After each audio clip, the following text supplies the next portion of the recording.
नमस्ते।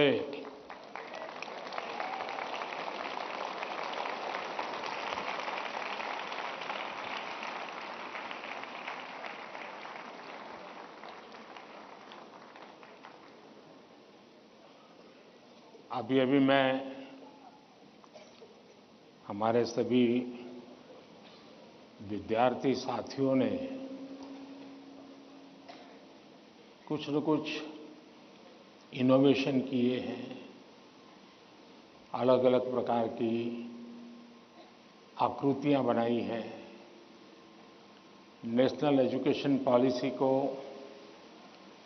आकृतियों में ढालने का प्रयास किया है। जल, थल, नभ और स्पेस और एआई, इन सभी क्षेत्रों में देश की भावी पीढ़ी क्या सोचती है, उसके पास कैसे कैसे सॉल्यूशंस हैं, ये सारी चीजें मुझे देखने का अवसर मिला। ऐसा लगा कि अगर मेरे पास 5-6 घंटे होते तो भी कम पड़ जाते।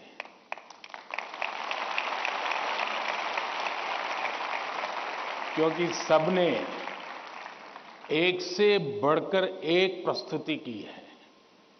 तो मैं उन विद्यार्थियों को, उनके टीचर्स को, उनके स्कूल को बहुत बहुत बधाई देता हूं और आपसे भी आग्रह करता हूं कि आप जाने से पहले उस एग्जीबिशन को जरूर देखें और उसमें क्या है उसको समझने की कोशिश करें और अपने स्कूल में वापस जाने के बाद अपने जो अनुभव है वो जरूर और विद्यार्थियों के साथ शेयर करें। करेंगे? इधर से आवाज आई, उधर से नहीं आई, उधर से नहीं आई। करेंगे? मेरी आवाज सुनाई देती है ना? अच्छा, आपको पता है आप किस स्थान पर आए हैं?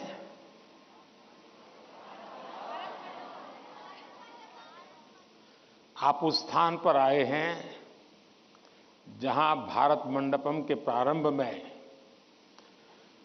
दुनिया के सभी बड़े बड़े दिग्गज नेता 2 दिन बैठकर के यहां पर विश्व के भविष्य की चर्चा की थी। आज आप उस जगह पे हैं और आप भारत के भविष्य की चर्चा आज अपनी परीक्षा की चिंताओं के साथ साथ करने वाले हैं। और एक प्रकार से परीक्षा पे चर्चा ये कार्यक्रम मेरी भी परीक्षा होता है। और आप में से बहुत से लोग हैं जो हो सकता है कि मेरी परीक्षा लेना चाहते होंगे। कुछ लोग होंगे जेन्युइनली जिनको लगता होगा कि जरूर कुछ बातें ऐसी पूछी जाए जिसका समाधान खुद को भी मिले, औरों को भी मिले। हो सकता है हम सब सवालों को तो एड्रेस न कर पाएं, लेकिन ज्यादातर उन सवालों के कारण बहुत से साथियों को समाधान हो जाएगा। तो आइए हम प्रारंभ करते हैं, ज्यादा समय न गंवाते हुए। कहां से शुरू करना है?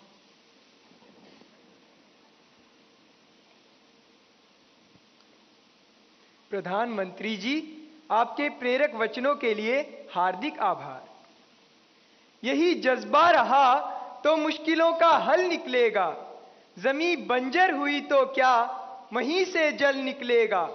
कोशिश जारी रख कुछ कर गुजरने की, इन्हीं रातों के दामन से सुनहरा कल निकलेगा। इन्हीं रातों के दामन से सुनहरा कल निकलेगा। प्रधानमंत्री जी, आपका प्रेरक एवं ज्ञानवर्धक उद्बोधन हमें सदैव सकारात्मक ऊर्जा और विश्वास से भर देता है। आपके आशीर्वाद एवं अनुमति से हम इस कार्यक्रम का शुभारंभ करना चाहते हैं। धन्यवाद मान्यवर।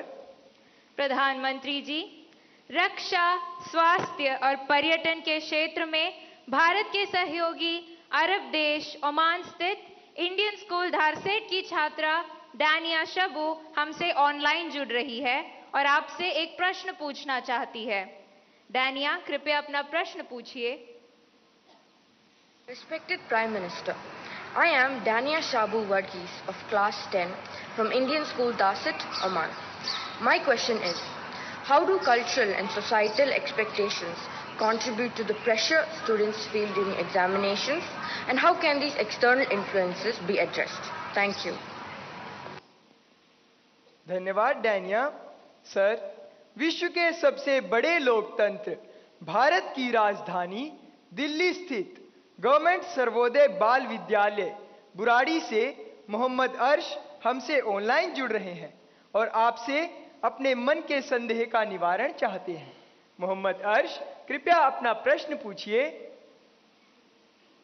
माननीय प्रधानमंत्री जी, नमस्कार। मेरा नाम अर्श है। मैं जीएसबीवी बुराड़ी 12th H का छात्र हूं।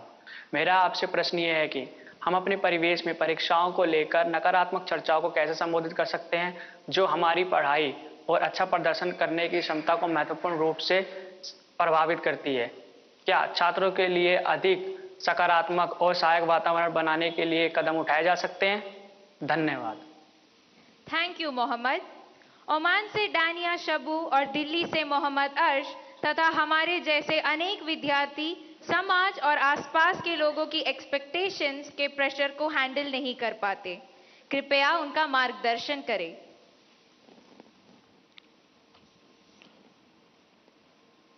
शायद मुझे बताया गया कि ये परीक्षा पे चर्चा का 7वां एपिसोड है और जितना मुझे याद है, मैंने देखा है कि ये प्रश्न हर बार आया है और अलग अलग तरीके से आया है। इसका मतलब ये है कि 7 साल में 7 अलग अलग बैचेज इस परिस्थितियों से गुजरी है और हर नई बैच को भी इन्हीं समस्याओं का सामना करना पड़ रहा है।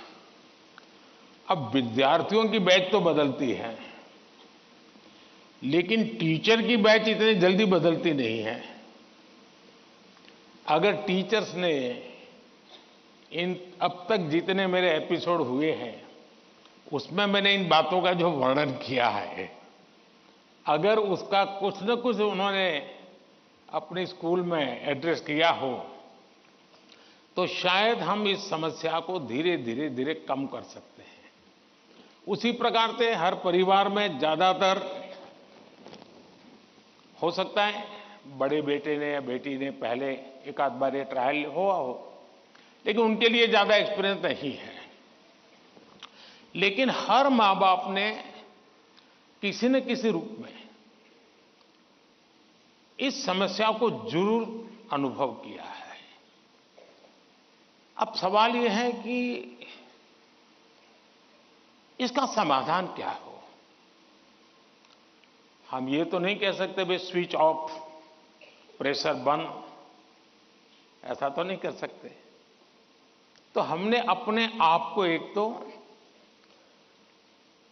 किसी भी प्रकार के प्रेशर को झेलने के लिए सामर्थ्यवान बनाना चाहिए। रोते बैठना नहीं चाहिए, मान के चलना चाहिए कि जीवन में आता रहता है, दबाव बनता रहता है, तो खुद को तैयार करना पड़ता है। अब जैसे कभी आप उस स्थान पे जाते हैं जहां ठंड ज्यादा है और आप किसी गर्म इलाके में रहते हैं, तो हम मन को तैयार करते हैं कि आज अब मुझे 3-4 दिन के बाद ऐसे इलाके में जाना है जहां ठंड ज्यादा है। तो मन से आप तैयार करते हैं तो धीरे धीरे तो लगता है, पहुंचने के बाद कभी लगता है यार मैंने तो सोचा था उससे तो ठंड कम है, क्योंकि आपने मन से तय कर लिया है। और इसलिए आप टेम्परेचर कितना है कितना नहीं वो देखने की जरूरत नहीं पड़ती, आपका मन तैयार हो जाता है। वैसे ही दबाव को हमने अपने तरीके से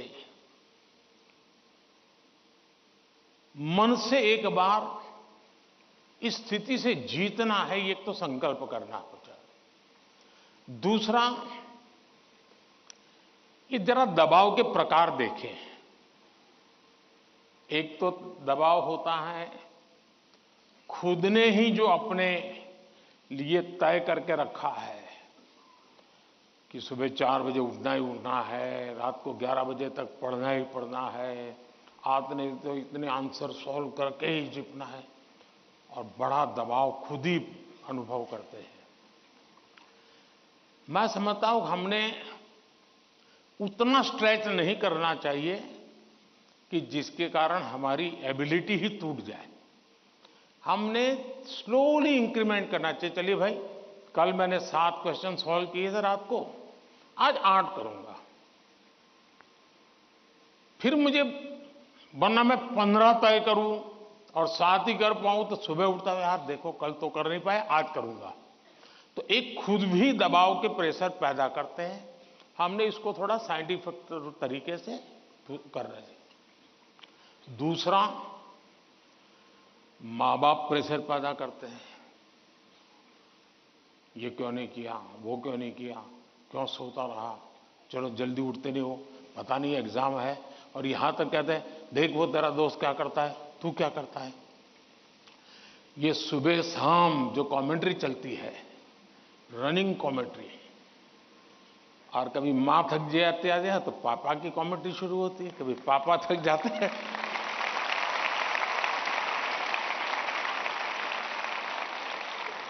तो बड़े भाई की कमेंट्री शुरू हो जाती है, और वो अगर कम पढ़ता है तो स्कूल में टीचर की। फिर या तो कुछ लोग ऐसे हैं, जा तुमको जो करना है कर लो, मैं अपना ऐसे ही रहूंगा। कुछ लोग इसे सिंसियर लेते हैं, लेकिन ये दबाव का दूसरा प्रकार है। तीसरा ऐसा भी होता है कि जिसमें कारण कुछ नहीं, समझ का अभाव है, और बिना कारण उसको हम संकट मान लेते हैं। जब एक्चुअली करते हैं तो लगता है नहीं यार इतना मुश्किल नहीं था, मैंने बेकार में दबाव झेलता रहा। तो मुझे लगता है कि एक तो इनको पूरे परिवार ने, टीचर ने, सबने मिलकर के एड्रेस करना होगा। सिर्फ स्टूडेंट एड्रेस कर लेगा, सिर्फ पेरेंट्स एड्रेस कर लेंगे, इतने से बात बननी नहीं है। और मैं मानता हूं कि ये लगातार परिवारों में भी बातचीत होती रहनी चाहिए। हर परिवार ऐसी स्थितियों में कैसे हैंडल करता है उसकी चर्चाएं होनी चाहिए। उसकी एक सिस्टमेटिक थियरी के बजाय हमने धीरे धीरे चीजों को इवॉल्व करना चाहिए। अगर ये इवॉल्व करते हैं तो मुझे पक्का विश्वास है कि हम इन चीजों से बाहर निकल के आते हैं। धन्यवाद।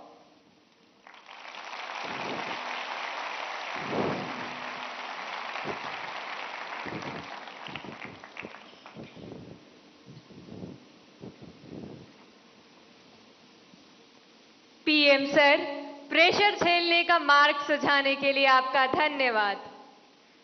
वीर सावरकर के बलिदान के साक्षी एवं अनुपम प्राकृतिक सौंदर्य के लिए प्रसिद्ध अंडमान निकोबार द्वीप समूह से एक अभिभावक भाग्य लक्ष्मी जी हमसे वर्चुअल माध्यम से जुड़ रही हैं।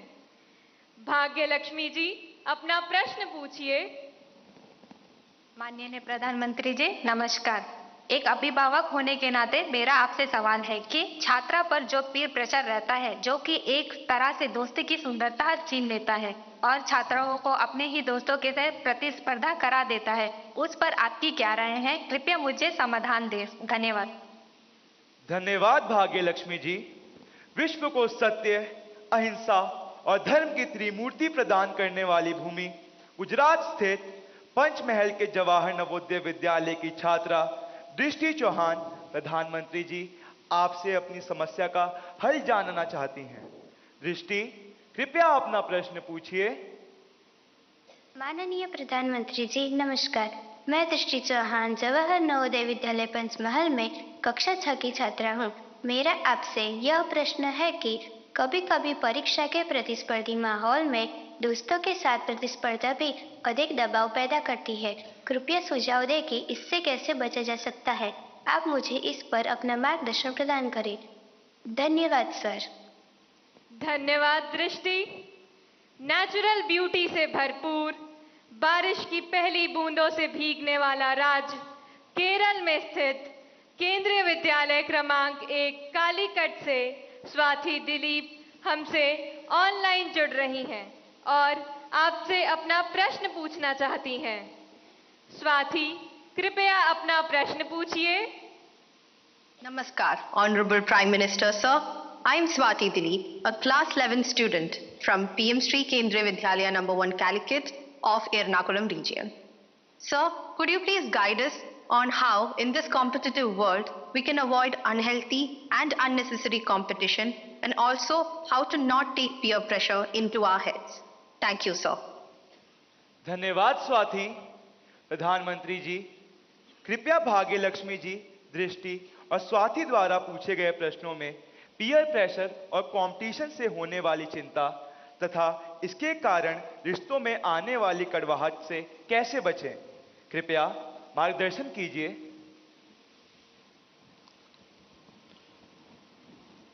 अगर जीवन में चुनौतियां न हो, स्पर्धा न हो, तो फिर जीवन बहुत ही प्रेरणाहीन बन जाएगा, चेतनाहीन बन जाएगा। कंपटीशन होनी ही चाहिए, लेकिन जैसे एक सवाल में पूछा कालीकट से बच्ची ने, हेल्दी कंपटीशन, इसलिए कंपटीशन हेल्दी होना चाहिए। अब आपका जो सवाल है वो जरा डेंजर है और वो मुझे चिंता कराता है। शायद मुझे भी इस परीक्षा पे चर्चा पे इस प्रकार का सवाल पहली बार आया है। देखिए, कभी कभी इस प्रवृत्ति का जहर, ये बीज पारिवारिक वातावरण में ही बो दिया जाता है। घर में भी माँ बाप, दो बच्चे हैं तो दोनों के बीच में कभी एक के लिए अच्छा बोलेंगे, कभी दूसरे के लिए। तो कभी उन दो भाई बहन में भी, या दो भाई में भी, या दो बहनों में भी, देखिए माँ ने उसको तो ये कह दिया और मुझे ऐसा कह दिया।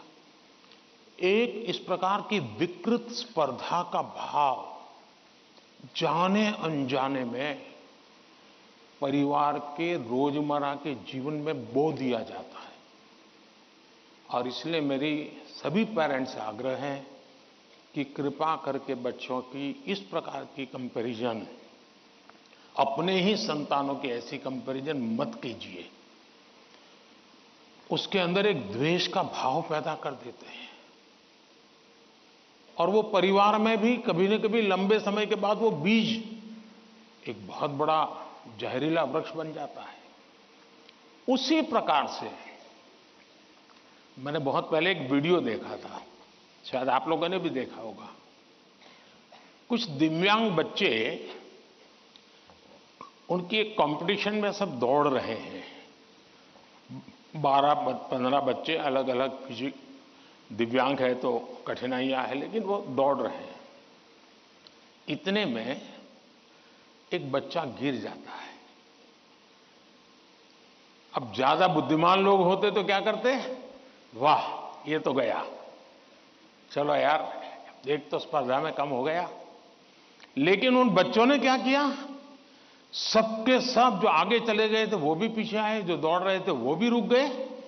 पहले उन सब ने उसको खड़ा किया और फिर दौड़ना शुरू किया।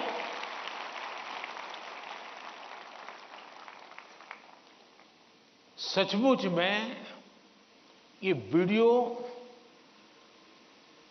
दिव्यांग बच्चों के जीवन का भले होगा, लेकिन हम लोगों को भी ये बहुत बड़ी प्रेरणा और बहुत बड़ा संदेश दे देता है।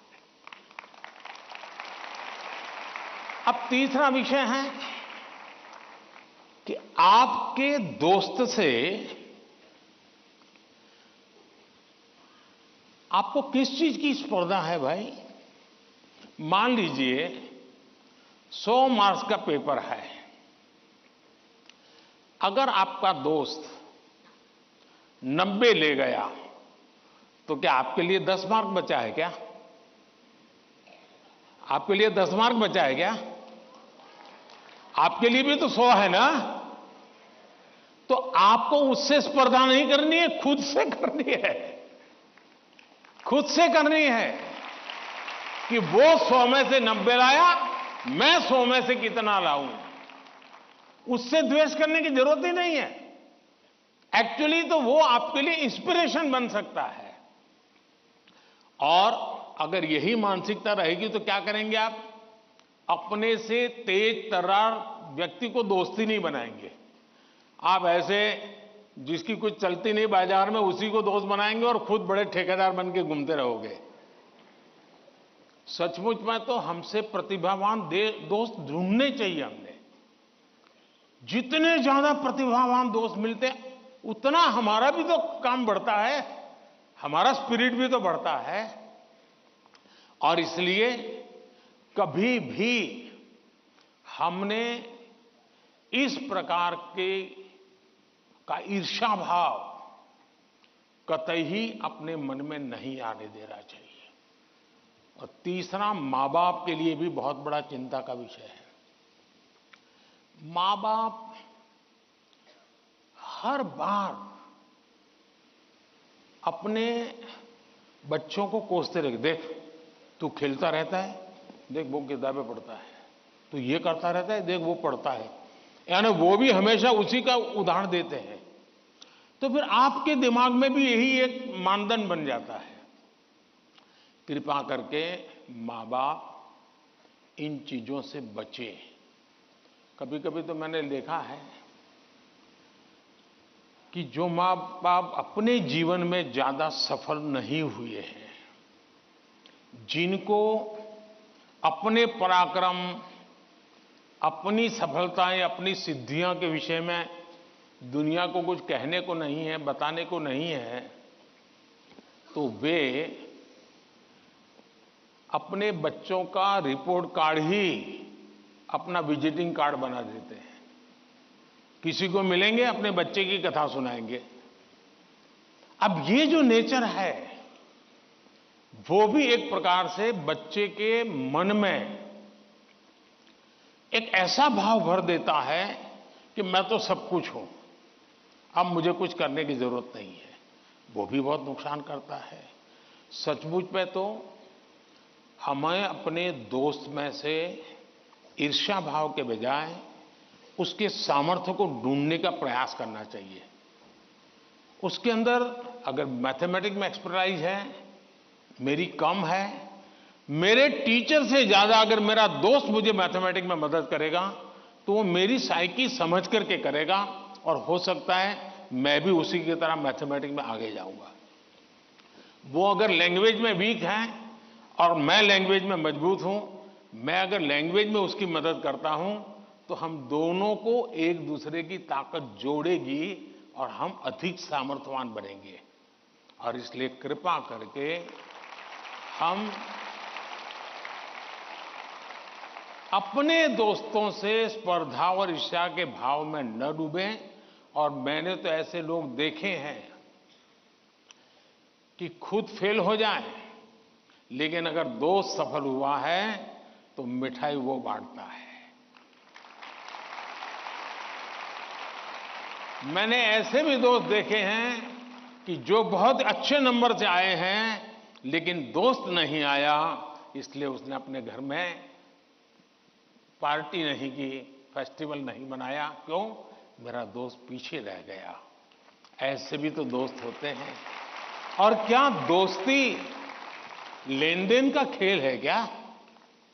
जी नहीं, दोस्ती ये लेन देन का खेल नहीं है। जहां कोई प्रकार का इस प्रकार का लेना देना नहीं है, निर्व्याज प्यार होता है, वही तो दोस्ती होती है। और ये जो दोस्ती होती ना, वो स्कूल छोड़िए जिंदगी भर आपके साथ रहती है। और इसलिए कृपा करके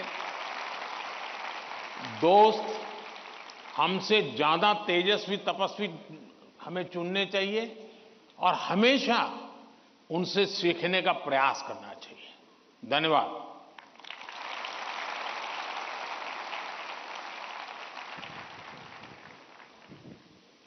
प्रधानमंत्री जी, स्पर्धा में भी मानवीयता का ये संदेश हमें हमेशा प्रेरित करता रहेगा। भारत का दक्षिण पूर्वी राज्य, कृषि प्रधान प्रदेश, तिरुमलाई की पवित्र भूमि, आंध्र प्रदेश स्थित ZP high school Uparapalli, Anakapalli जिले के संगीत शिक्षक श्री कोंडा कांची संपतराव जी हमारे साथ ऑनलाइन माध्यम से जुड़ रहे हैं और आपसे प्रश्न पूछना चाहते हैं। संपतराव जी, कृपया अपना प्रश्न पूछिए। प्रधानमंत्री वर्युल वारिकी नमस्कारांजलि। मेरा नाम कोंडकांची संपतराव है और मैं ZP high school Uparapalli, Anakapalli district, Andhra Pradesh में शिक्षक हूँ। सर, मेरा आपसे यह प्रश्न है कि एक शिक्षक के रूप में मैं किन तरीकों से अपने छात्रों को परीक्षा देने में तनाव मुक्त बनाने में मदद कर सकता हूँ? कृपया इस पर मेरा मार्गदर्शन कीजिए। धन्यवाद। धन्यवाद सर। भारत के पूर्व में चाय बागानों तथा सुंदर पर्वतीय प्रदेश, ब्रह्मपुत्र की भूमि, असम के शिवसागर स्थित हाशारा हाई स्कूल से एक टीचर बंटी मेधी जी, जो कि सभागार में उपस्थित है, प्रधानमंत्री जी से एक प्रश्न पूछना चाहती हैं। मैम, कृपया अपना प्रश्न पूछिए। Namaskar, Honorable Prime Minister Sir, I am Bonti Medhi, a teacher from Sibsagar district, Assam. My question is, what should be the role of a teacher in motivating students? Please guide us. Thank you. धन्यवाद ma'am.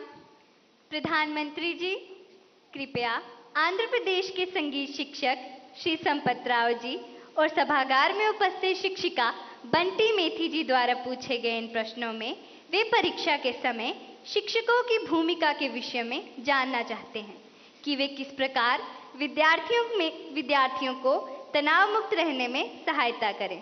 कृपया समस्त शिक्षक वर्ग का मार्गदर्शन कीजिए। पहले तो मैं समझता हूं जो संगीत के टीचर हैं वो तो अपने क्लास नहीं, पूरी स्कूल के बच्चों का तनाव खत्म कर सकते हैं।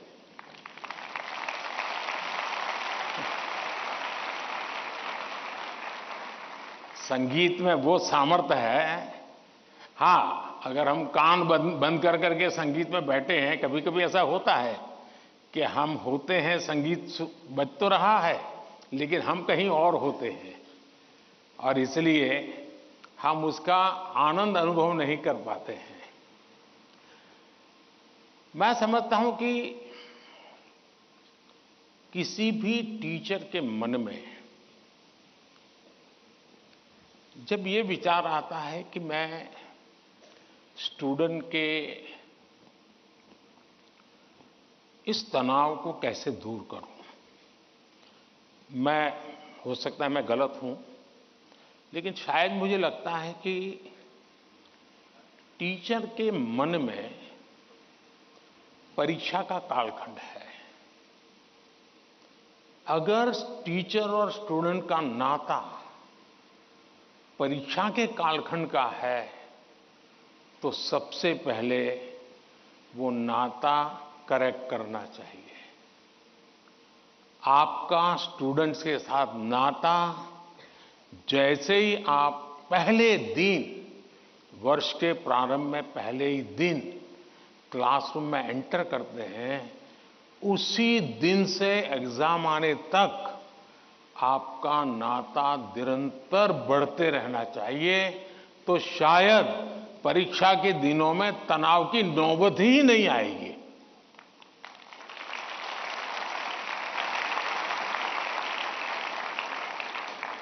आप सोचिए, आज मोबाइल का जमाना है, स्टूडेंट के पास भी आपका मोबाइल होगा ही होगा। क्या कभी किसी स्टूडेंट ने आपको फोन किया है, कॉल पर कांटेक्ट किया है कि मुझे ये तकलीफ हो रही है, मैं चिंता में हूं? कभी नहीं किया होगा। क्यों? क्योंकि उसे लगता ही नहीं है कि मेरी जिंदगी में आपका कोई विशेष स्थान है।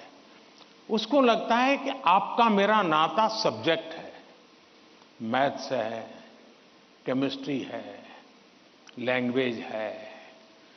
जिस दिन आप सिलेबस से आगे निकल करके उससे नाता जोड़ोगे तो वो अपनी छोटी मोटी दिक्कतों के समय भी जरूर आपसे अपने मन की बात करेगा।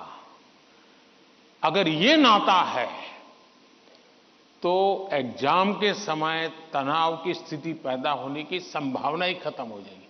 आपने कई डॉक्टर्स देखे होंगे, उन डॉक्टर में डिग्री तो सबके पास होती है, लेकिन कुछ डॉक्टर्स जो जनरल प्रैक्टिशनर्स होते हैं वो ज्यादा सफल इसलिए होते हैं कि पेशेंट आकर के जाने के बाद एक आध दिन के बाद फिर उसको फोन करते हैं कि भाई आपने वो दवाई ठीक से ले ली थी, कैसा है आपका। वो दूसरे दिन अपने अस्पताल आएगा तब तक इंतजार करने के बजाय बीच में एक आध बार बात कर लेते हैं, और वो बॉन्डिंग होता है ना, वो उसको आधा ठीक कर देता है। आप में से कोई टीचर ऐसे हैं, मान लीजिए किसी बच्चे ने बहुत अच्छा किया और जाकर के उसे परिवार में बैठ करके कहा, भाई आज तो मैं मिठाई खाने आया हूं, आपके बच्चे ने इतना शानदार कर दिया, आज आपसे मिठाई खाऊंगा। आपको कल्पना आती है कि उस माँ बाप को, जब आप, बच्चे ने तो बताया ही होगा घर में जाकर के कि आज मैं ये करके आया हूं, लेकिन एक टीचर खुद जाकर के अगर बताता है तो उस परिवार में टीचर का आना, टीचर का बताना उस बच्चे को भी ताकत देगा, और परिवार भी कभी कभी और कुछ सोचता होगा। जब टीचर ने आके कहा तो परिवार भी सोचा, यार मेरे बच्चे में ये तो शक्ति हमें मालूम नहीं थी, लेकिन टीचर ने जो वर्णन किया वाकई हमें थोड़ा ध्यान देने की जरूरत है। तो आप देखेंगे कि एकदम से माहौल बदल जाएगा। और इसलिए पहली बात यह है, परीक्षा के समय तनाव दूर करने के लिए क्या करना, उसके लिए तो मैंने बहुत कुछ कह चुका हूं, मैं उसको रिपीट नहीं करता हूं। लेकिन अगर वर्ष भर आपका उसके साथ नाता रहता है, मैं तो कभी कभी पूछता हूं कई टीचरों को कि भाई आप 30 साल से टीचर हैं, जो पहले बार आपके यहां पढ़ाई करके गए होंगे शुरू में, अब तो उनकी शादी हो गई होगी, क्या कोई आपका स्टूडेंट अपना शादी का कार्ड देने आया था क्या? 99% टीचर मुझे कहते हैं कि नहीं, कोई स्टूडेंट नहीं आया। मतलब हम जॉब करते थे, हम जिंदगी नहीं बदलते थे। टीचर का काम जॉब बदलना नहीं है, टीचर का काम जॉब करना नहीं है, टीचर का काम जिंदगी को संवारना है, जिंदगी को सामर्थ्य देना है, और वही परिवर्तन लाता है। धन्यवाद।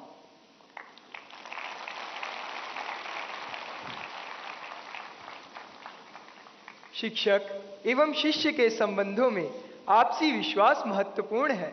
हमें नया दृष्टिकोण देने के लिए धन्यवाद।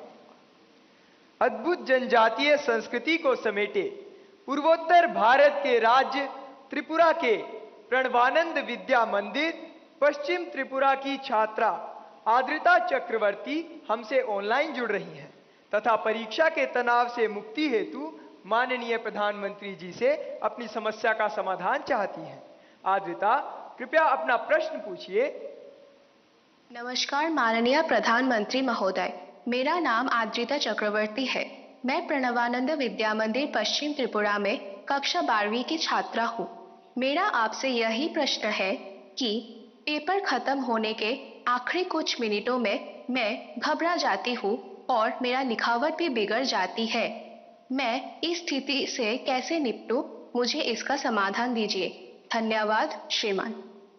थैंक यू आद्रता।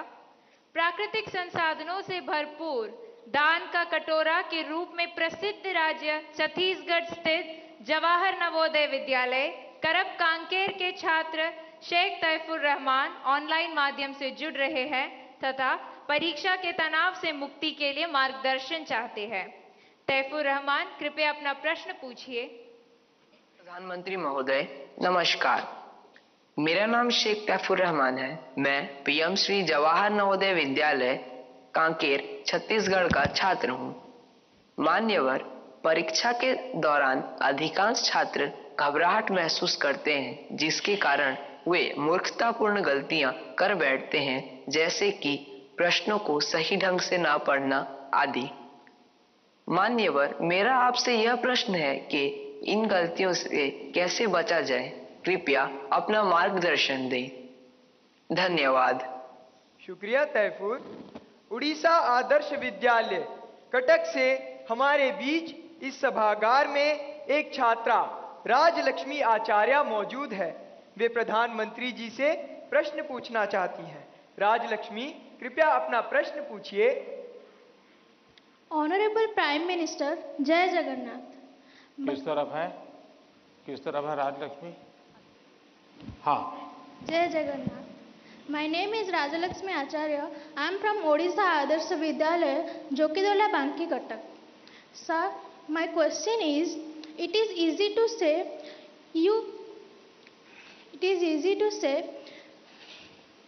you face exam with a cool mind, but in exam hall the situation is so scary, like don't move, look straight and so on. Then how can it be so cool? Thank you, sir. धन्यवाद राजलक्ष्मी।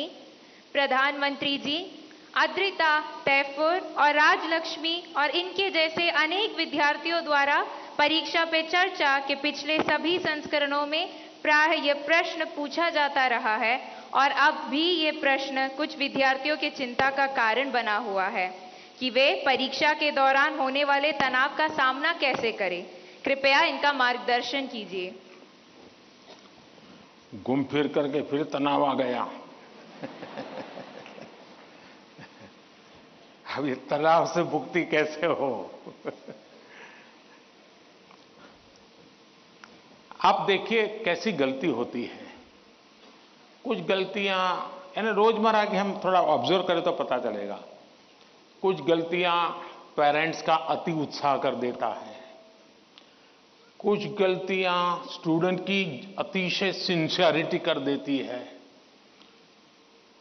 बस समझता हूं इससे बचा जाए। जैसे मैंने देखा है कि कुछ माँ बाप को लगता है कि आज एग्जाम है तो बेटे को नई पेन ला करके दो, जरा कपड़े अच्छे पहना करके भेजो, तो उसका काफी समय तो उसमें एडजस्ट होने में ही जाता है। शर्ट ठीक है कि नहीं है, यूनिफॉर्म ठीक पहना है कि नहीं पहना है। माँ बाप से मेरा आग्रह है जो पेन रोज उपयोग करता है ना वही दीजिए आप। या वहां पेन दिखाने थोड़ा जा रहा है वो। और परीक्षा के समय किसी को फुर्सत नहीं है, आपका बच्चा नया पहन करके आया, पुराना पहन के आया। तो ये साइकी उनको बाहर आना चाहिए।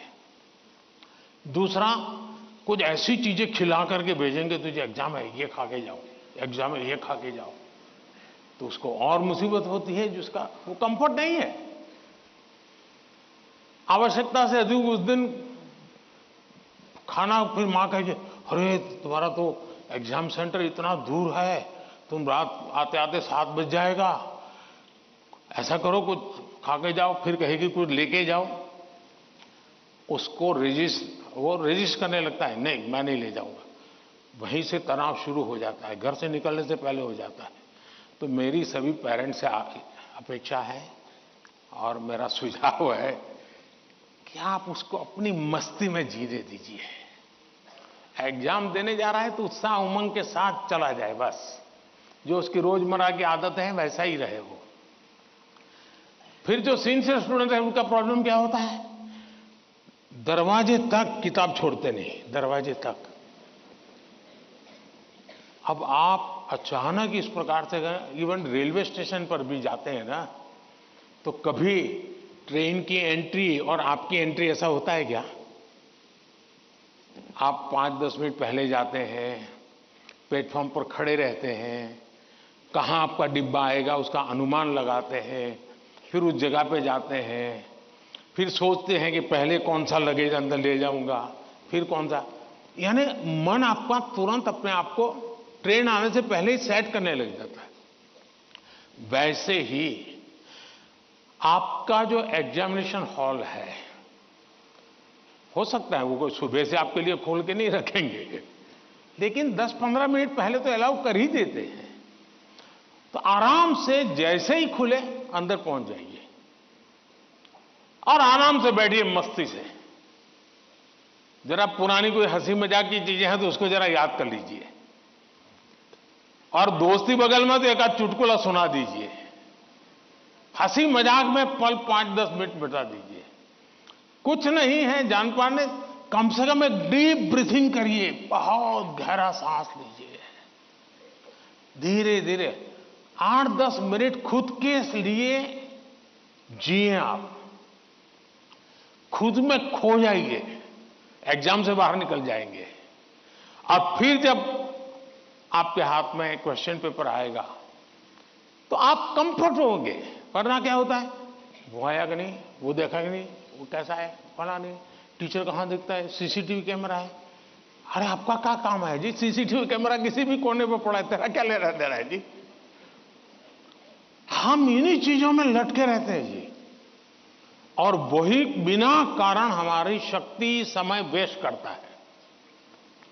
हमने खुद में ही खोए रहना चाहिए।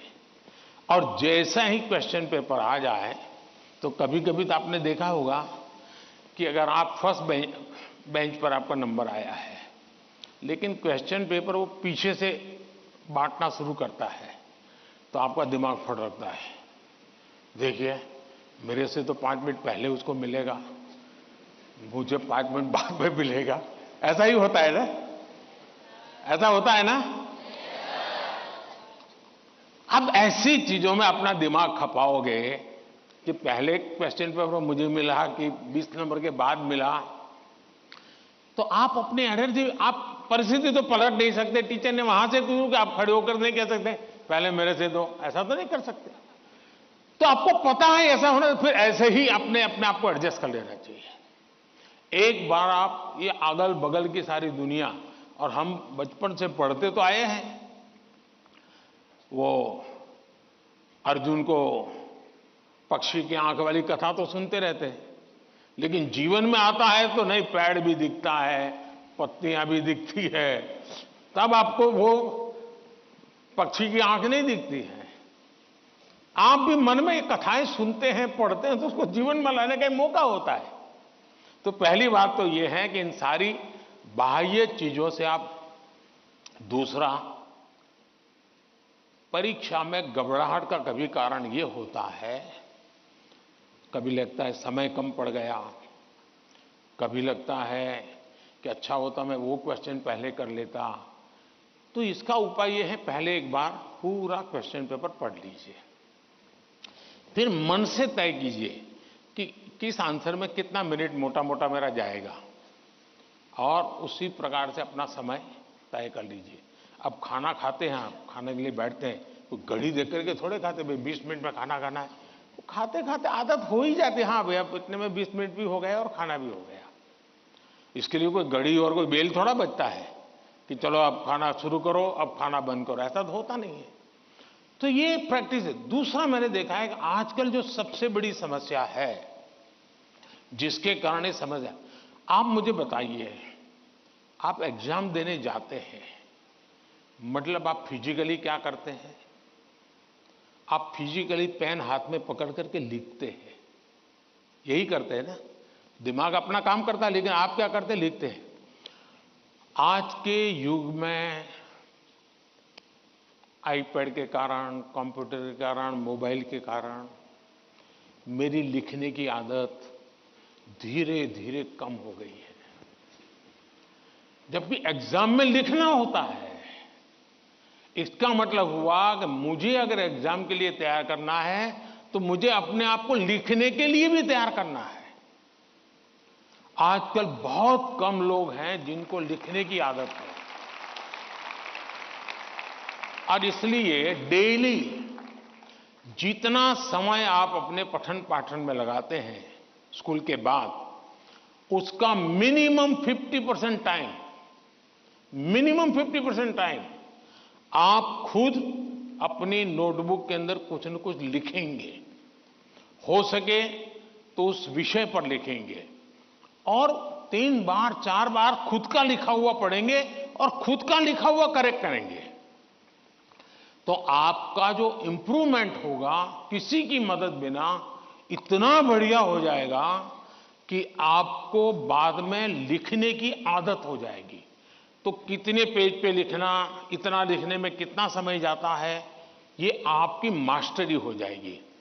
कभी कभी मन से विषय आपको लगता है ये तो मुझे आता है। जैसे आप मान लीजिए कोई बड़ा प्रसिद्ध कोई गाना सुन रहे हैं, गाना बज रहा है तो आपको लगता है ये गाना तो मुझे आता है क्योंकि आपने बहुत बार सुना है। लेकिन एक बार गाना बंद करके जरा कागज पे लिखो ना वो गाना आता है क्या, तो पता चलेगा नहीं यार, सुनते समय जो मेरा कॉन्फिडेंस था, मुझे अच्छा लगता था और आता था, हकीकत में मुझे आता नहीं था। मुझे वहां से प्रॉम्प्टिंग होती थी, इसलिए मुझे वो लाइन याद आ जाती थी, और उसमें भी परफेक्ट शब्द के संबंध में जब बात आएगी तो मैं पीछे रह जाऊंगा। मेरी आज की पीढ़ी के साथियों से बहुत मेरा आग्रह है कि कृपा करके आपकी एग्जाम में एक बड़ी चैलेंज होती है लिखना। कितना याद रहा, सही रहा, गलत रहा, सही लिखते हैं, गलत लिखते, तो वो तो बात का विषय है। आप अपना ध्यान प्रैक्टिस में इस पर कीजिए। अगर ऐसी कुछ चीजों पर अगर आप ध्यान केंद्रित करेंगे, मुझे पक्का विश्वास है कि एग्जाम हॉल में बैठने के बाद जो अनकंफर्ट या प्रेशर फील करते हैं वो आपको लगेगा ही नहीं, क्योंकि आप आदी हैं। अगर आपको तैरना आता है तो पानी में जाने से डर नहीं लगता है आपको, क्योंकि आप तैरना जानते हैं। आपने किताबों में तैरना ऐसे होता है और आप सोचते हैं हाँ मैं तो पढ़ा था भाई, हाथ पहले ऐसे करते, फिर दूसरा हाथ, फिर तीसरा हाथ, फिर चौथा हाथ, तो फिर आपको लगता है कि हाँ पहले हाथ पैर दिमाग से खप कर लिया, अंदर जाते ही फिर मुसीबत शुरू हो जाती है। लेकिन जिसने पानी में ही प्रैक्टिस शुरू कर दी, उसको कितना ही गहरा पानी क्यों हो, उसको भरोसा होता है मैं पार कर जाऊंगा। और इसलिए प्रैक्टिस बहुत आवश्यक है, लिखने की प्रैक्टिस बहुत आवश्यक है। और लिखना जितना होगा शार्पनेस ज्यादा आएगी, आपके विचारों में भी शार्पनेस आएगी। और अपनी लिखी हुई चीज को 3 बार 4 बार पढ़ के खुद करेक्ट कीजिए। जितना ज्यादा खुद करेक्ट करोगे, आपकी उस पर ग्रिप बहुत ज्यादा आएगी, तो आपको अंदर बैठ करके कोई प्रॉब्लम नहीं होगा। दूसरा, अगल बगल में वो बड़ी स्पीड से लिख रहा है, मैं तो तीसरे क्वेश्चन पे अड़ा हुआ हूं, वो तो 7वें पर चला गया। दिमाग इसमें मत खपाइए बाबा, वो 7 में पहुंचे, 9 में पहुंचे, करे न करे, वो पता नहीं, वो सिनेमा की स्टोरी लिखता होगा। तुम अपने पर भरोसा करो, तुम अपने पर भरोसा करो। अगल बगल में कौन क्या करता है छोड़ो। जितना ज्यादा अपने आप पर फोकस करोगे, उतना ही ज्यादा आपका क्वेश्चन पेपर पर फोकस होगा। जितना ज्यादा क्वेश्चन पेपर पर फोकस होगा, इतना ही आपके आंसर के एक एक शब्द पर हो जाएगा, और अल्टीमेटली आपको परिणाम उचित मिल जाएगा। धन्यवाद।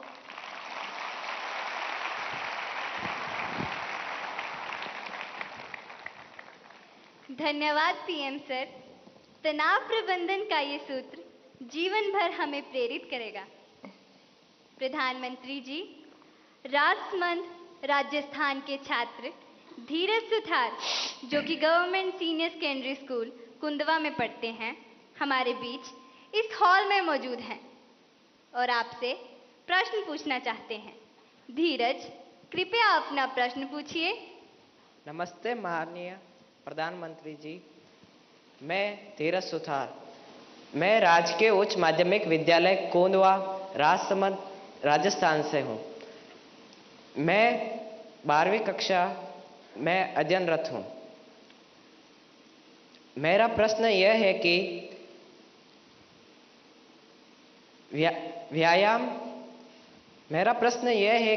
व्यायाम के साथ साथ पढ़ाई को कैसे मैनेज करें, क्योंकि शारीरिक स्वास्थ्य भी उतना ही जरूरी है जितना कि मानसिक स्वास्थ्य। कृपया मार्गदर्शन करें। धन्यवाद सर। आपका शरीर देख करके लगता है मुझे आपने सही सवाल पूछा है।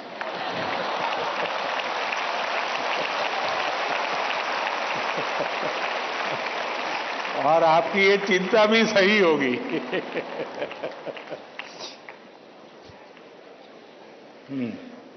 धन्यवाद धीरज। अपनी सांस्कृतिक परंपरा और बर्फीली चोटियों पर तैनात सेना के जाबाजों के शौर्य के लिए विख्यात उत्तर भारत के प्रमुख केंद्र शासित प्रदेश लद्दाख के पीएम श्री केंद्रीय विद्यालय कारगिल की छात्रा नजमा खातून हमसे ऑनलाइन माध्यम से जुड़ रही हैं और प्रधानमंत्री जी आपसे प्रश्न पूछना चाहती हैं।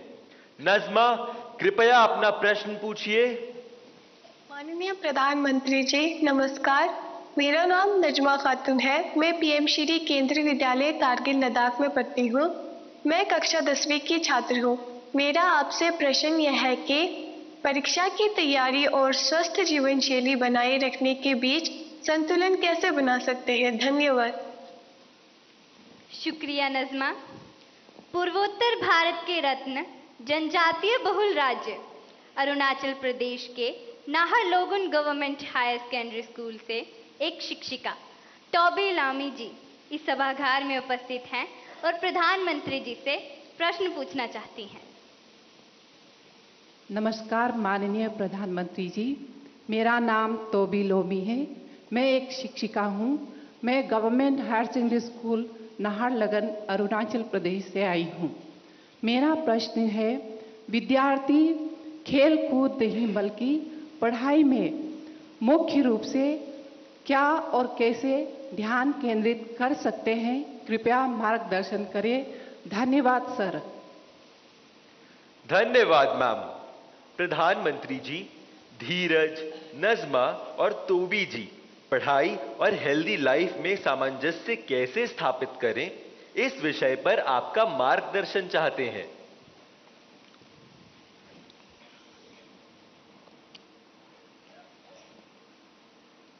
आप में से बहुत सारे स्टूडेंट्स मोबाइल फोन का उपयोग करते होंगे और कुछ लोग होंगे शायद उनको घंटों तक मोबाइल फोन की आदत हो गई होगी। लेकिन क्या कभी ऐसा विचार आया मन में कि नहीं मैं रिचार्जिंग में फोन रखूंगा तो मेरा मोबाइल का उपयोग कम हो जाएगा, इसलिए रिचार्जिंग नहीं करूंगा। अगर रिचार्जिंग नहीं करूंगा तो मोबाइल काम करेगा क्या? करेगा क्या? तो मोबाइल जैसी चीज जो रोजमर्रा देखते हैं उसको भी चार्जिंग करना पड़ता है, नहीं करना पड़ता है? अरे जवाब तो दीजिए। रिचार्ज करना पड़ता है, नहीं करना पड़ता है? अगर मोबाइल को करना पड़ता है तो ये बॉडी को करना चाहिए कि नहीं करना चाहिए?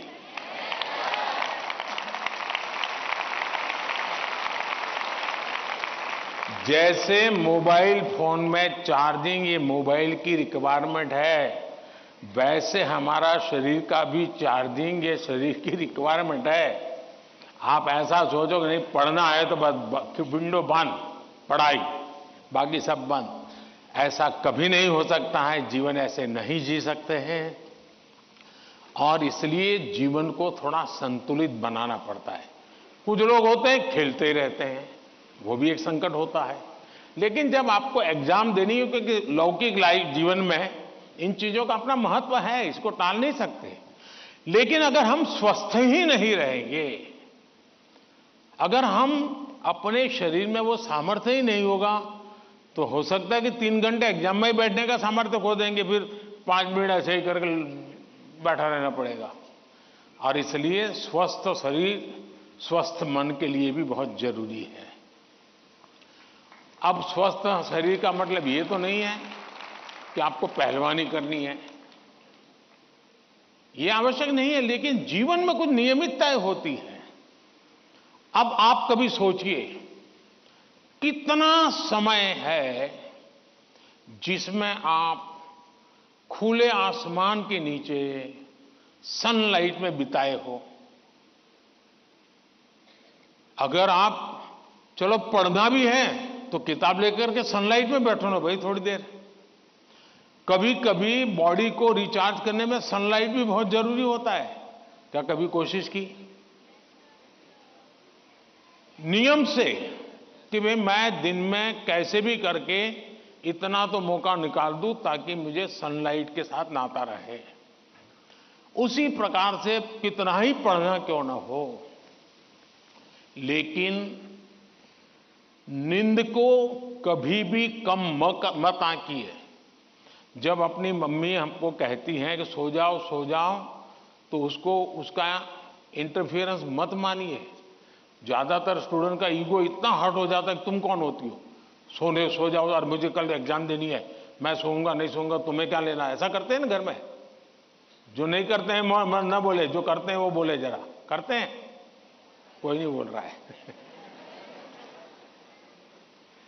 लेकिन ये पक्का है कि नींद के विषय में भी अगर एक बार रील पर चढ़ गए, एक के बाद एक रील देखते गए,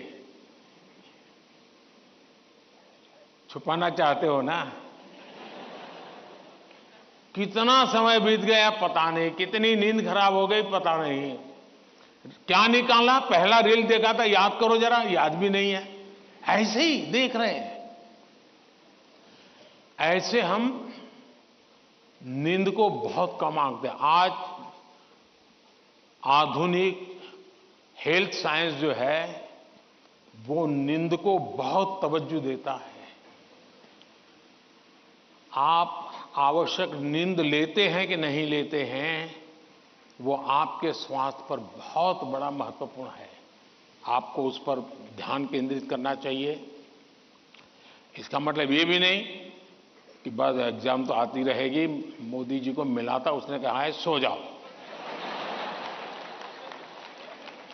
अभी यहां आर्टिस्टिक बोर्ड बनाओ और घर में घुसते ही लिखो सो जाओ, मम्मी पापा को दिखा दो सो जाओ। ऐसा तो नहीं करेंगे ना। कम नींद स्वास्थ्य के लिए अनुचित है। कुछ अपवाद लोग होते हैं जिनको उन्होंने अपने एक ऐसे स्टेज पर बॉडी को ले गए हैं, उनको शायद उससे बाहर होंगे। सामान्य मानवीय के जीवन के लिए अनुचित है। आप कोशिश कीजिए कि आपकी रिक्वायर जितनी भी नींद है वो आप पूरी लेते हैं, और ये भी देखिए कि साउंड स्लीप है कि नहीं। बहुत गहरी नींद होनी चाहिए। आप हैरान हो जाएंगे, ये जो टीचर बैठे हैं ना, बड़ी आयु के टीचर, ये सुनकर के जरूर चौंक जाएंगे। आज भी मैं इतना सारा मेरे पास काम है ना, आप लोगों जितना नहीं है।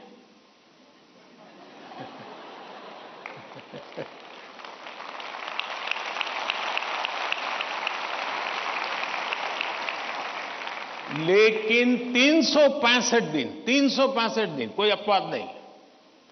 अगर मैं बिस्तर पे लेटा नहीं कि 30 सेकंड में डीप स्लीप की तरफ नहीं चला गया था, होता नहीं। 30 सेकंड लगता है मुझे। आप में से बहुत छोटी आयु के भी होंगे, कभी इधर कभी उधर, कभी उधर कभी उधर, फिर नींद आई तो आई। क्यों? मेरा बाकी जो जागृत अवस्था का समय है उसमें बहुत जागृत रहता हूं मैं। तो जब जागृत हूं तो पूरी तरह जागृत हूं, जब सोया हूं तो पूरी तरह सोया हूं। और वो बैलेंस, जो बड़ी आयु के लोग हों परेशान होते होंगे, हाँ यार हमें तो नींद ही नहीं आती, आधा घंटा तो ऐसे ही करवट बदलते रहते हैं। और ये आप अचीव कर सकते हैं। फिर एक विषय है न्यूट्रिशन। संतुलित आहार और आप जिस उम्र में हैं, उस उम्र में जिन चीजों की जरूरत है वो आपके आहार में है कि नहीं है। एक चीज पसंद है, बस खाते रहते हो, पेट भर जाता है, कभी मन भर जाता है, लेकिन शरीर की आवश्यकताएं पूरी नहीं करता है। 10th 12th का एक कालखंड ऐसा है जब आपके पास एग्जाम का वातावरण है, तो एक बार तय कीजिए कि मेरे शरीर को जितनी रिक्वायरमेंट है वो मैं लेता हूं। माँ बाप भी बच्चे को ऐसा ना करें, नहीं नहीं आज तो हलवा बनाया है, जरा ज्यादा खा ले। कभी माँ बाप को भी लगता है कि क्वांटिटी ज्यादा खिला दी तो बच्चा आज खुश है। जी नहीं, उसके शरीर, और इसके लिए कोई अमीरी गरीबी का मुद्दा नहीं है। जो उपलब्ध चीजें होती हैं उसी में से मिल जाता है जी, उसमें सारी चीजें रहती हैं। कम से कम खर्च वाली भी चीजें होती हैं जो हमारे न्यूट्रिशन को कैर कर सकती है। और इसलिए हमारे आहार में संतुलन, ये भी स्वास्थ्य के लिए उतना ही जरूरी है। और फिर एक्सरसाइज, हमने पहलवानी वाली एक्सरसाइज करे या ना करे अलग बात है, लेकिन फिटनेस के लिए एक्सरसाइज करना चाहिए। जैसे डेली टूथब्रश करते हैं ना, वैसे ही नो कॉम्प्रोमाइज एक्सरसाइज करनी चाहिए। मैंने कुछ बच्चे ऐसे देखे हैं, वो छत पे चले जाते हैं, किताब लेके चलते हैं और पढ़ते रहते हैं, दोनों काम कर लेते हैं। कुछ गलत नहीं है, वो पढ़ता भी है और अपना धूप के अंदर चल भी लेता है, एक्सरसाइज भी हो जाती है। कोई न कोई ऐसा रास्ता निकालना चाहिए जिसमें आपकी फिजिकल एक्टिविटी होती रहती है। 5 minute 10 minute dedicated physical activity करनी ही चाहिए। ज्यादा कर सकते तो अच्छी बात है। अगर इन चीजों को सहज रूप से आप लाएंगे, एग्जाम के तनाव के बीच सब कुछ इधर करेंगे वो नहीं करेंगे तो नहीं चलेगा। संतुलित करिए, आपको बहुत फायदा होगा। धन्यवाद।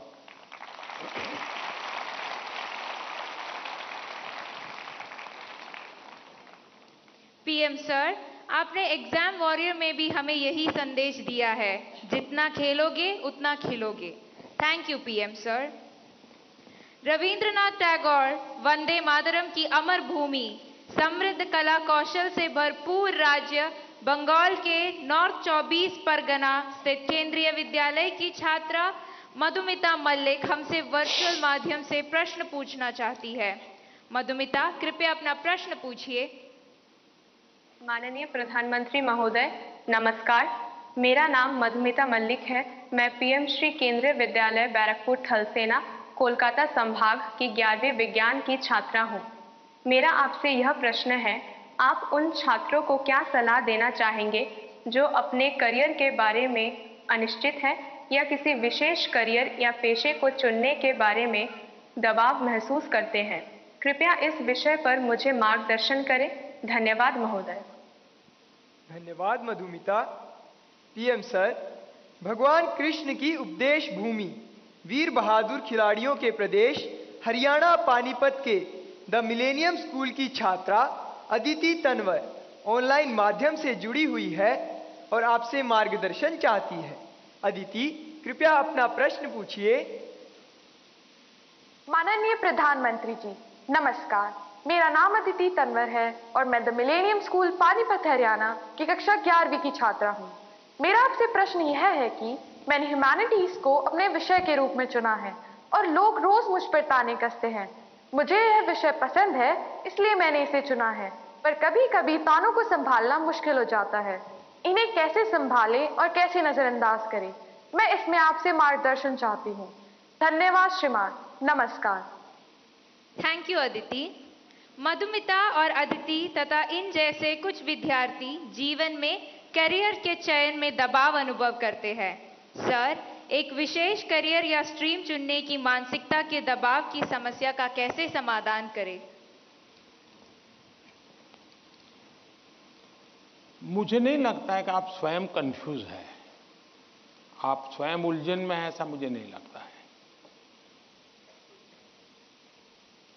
हकीकत यह है कि आपको अपने पर भरोसा नहीं है, आपका अपने सोचने के संबंध में दुविधा है। और इसलिए आप 50 लोगों को पूछते रहते हैं, क्या लगता है ये करूं तो, क्या लगेगा ये करूं तो। आप खुद को जानते नहीं हैं और उसके कारण आप किसी के एडवाइस पर डिपेंडेंट रहते हो। और जो व्यक्ति ज्यादा अच्छा लगता है आपको और जो एडवाइस आपको सबसे सरल लगती है, आप उसी को एडॉप्ट कर लेते हो। अब जैसे मैंने कहा कि खेलो, अब बहुत कुछ होंगे जो आजकल बोर्ड लेकर के घर जाएंगे। मोदी जी ने कहा है खेलो खिलो, खेलो खिलो, अब मैं पढ़ूंगा नहीं बस। क्यों? उसने अपनी चीज पसंद कर ली है। मैं समझता हूं कि सबसे बुरी जो स्थिति है ना, वो कंफ्यूजन है।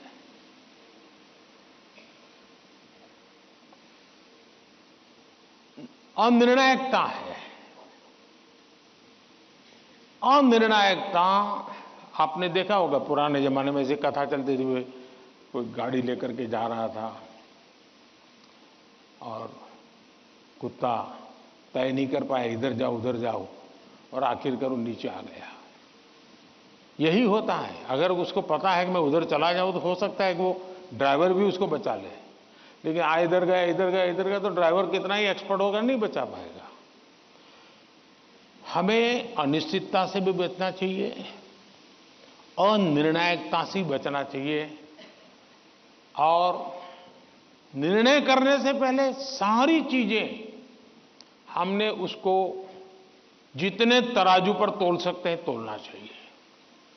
दूसरा, कभी कभी कुछ लोगों को लगता है कि फलानी चीज वैसी है, ठीक नहीं चीज। अब मुझे बताइए,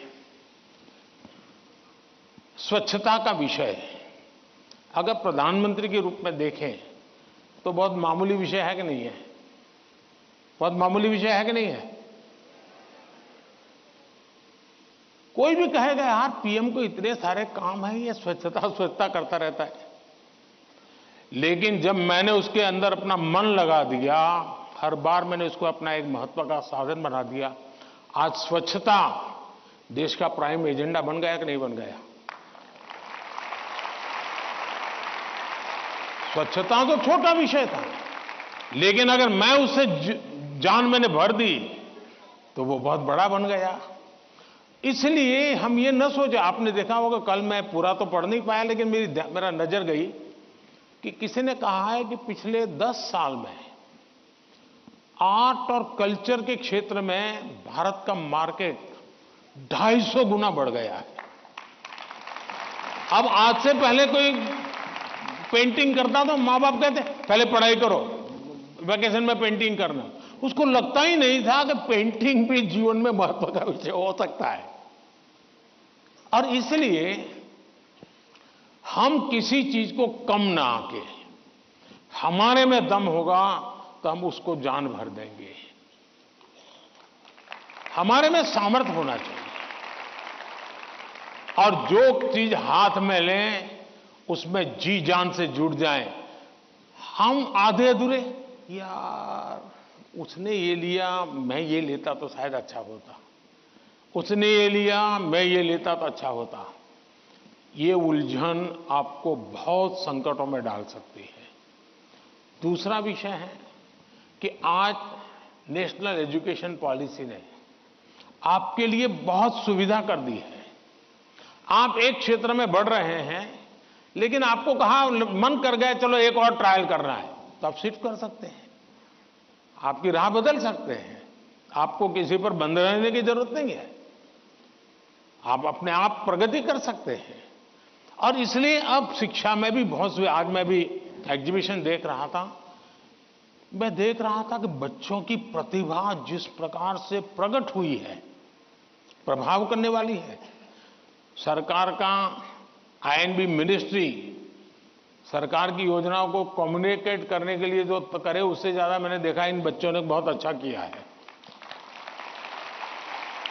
नारी शक्ति का महत्व इतने बढ़िया तरीके से रखा है। इसका मतलब यह हुआ कि किसी भी हालत में हमें निर्णायक होना ही चाहिए, और एक बार निर्णायक होने की आदत लग जाती है ना, फिर कंफ्यूजन नहीं रहता है। वरना तो आपने देखा होगा कि कभी हम रेस्टोरेंट में चले जाएं परिवार के साथ। आप याद कीजिए, आप, मुझे तो वो मौका नहीं मिलता है, लेकिन आपको मिलता होगा। रेस्टोरेंट में जाते होंगे, पहले आप सोचते होंगे मैं ये मंगवाऊंगा, फिर बगल वाले टेबल पे कुछ देखते हैं तो कहता है नहीं ये मंगवाऊंगा।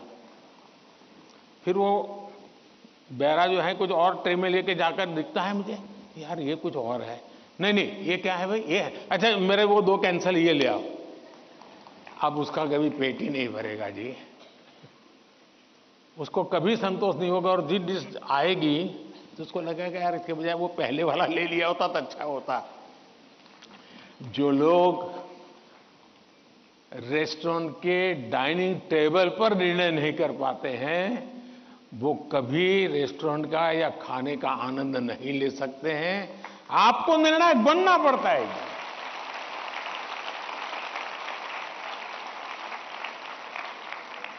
अगर आपकी मां आपको डेली सुबह पूछे आज क्या खाओगे, और आपके सामने 50 वैरायटी बोल दे, आप क्या करोगे?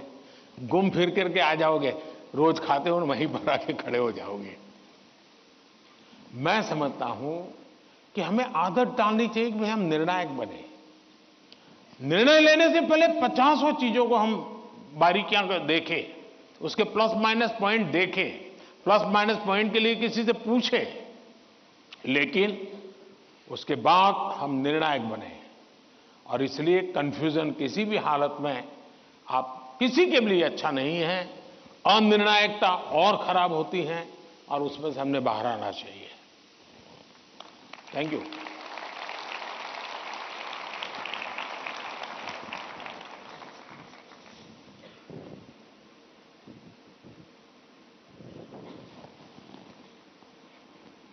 सर, निर्णय की स्पष्टता में ही सफलता निहित है। आपका यह कथन सदा याद रहेगा। धन्यवाद।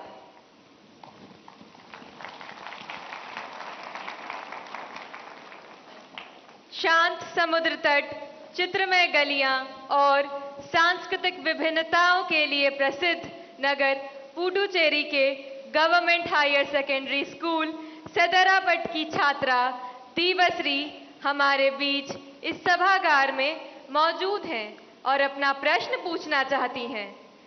दीवश्री, कृपया अपना प्रश्न पूछिए। नमस्ते, वणक्कम ऑनरेबल प्राइम मिनिस्टर सर। वणक्कम वणक्कम। My name is Deepasri. I'm coming from Government Higher Secondary School, Sedrapat, Puducherry. My question is, how can we build our trust in parents that we are working hard? Thank you, sir. धन्यवाद दीवश्री। प्रधानमंत्री जी, हम माता पिता को कैसे विश्वास दिलाएं कि हम मेहनत कर रहे हैं, इस विषय पर दीवश्री आपसे मार्गदर्शन चाहती हैं।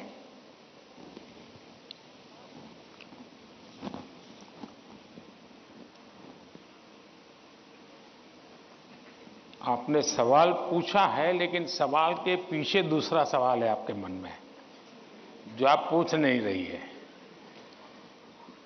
दूसरा सवाल यह है कि पूरे परिवार में मिसट्रस्ट है, ट्रस्ट डेफिसिट है, और ये यानी आपकी बहुत अच्छी परिस्थिति को आपने पकड़ा है।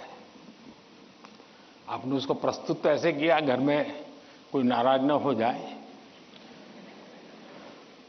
लेकिन ये सोचने का विषय है टीचर के लिए भी और पेरेंट्स के लिए भी, कि ऐसा क्या कारण है कि हम ट्रस्ट डेफिसिट पारिवारिक जीवन में अनुभव कर रहे हैं। अगर पारिवारिक जीवन में भी हम ट्रस्ट डेफिसिट अनुभव करते हैं तो ये बहुत ही चिंता का विषय है। और ये ट्रस्ट डेफिसिट अचानक नहीं होती है, एक लंबे कालखंड से गुजर करके निकलती है। और इसलिए हर पेरेंट्स को, हर टीचर को, हर स्टूडेंट्स को बहुत ही बारीकी से अपने आचरण को एनालाइज करते रहना चाहिए। आखिरकार माँ बाप मेरी बात पे भरोसा क्यों नहीं करते?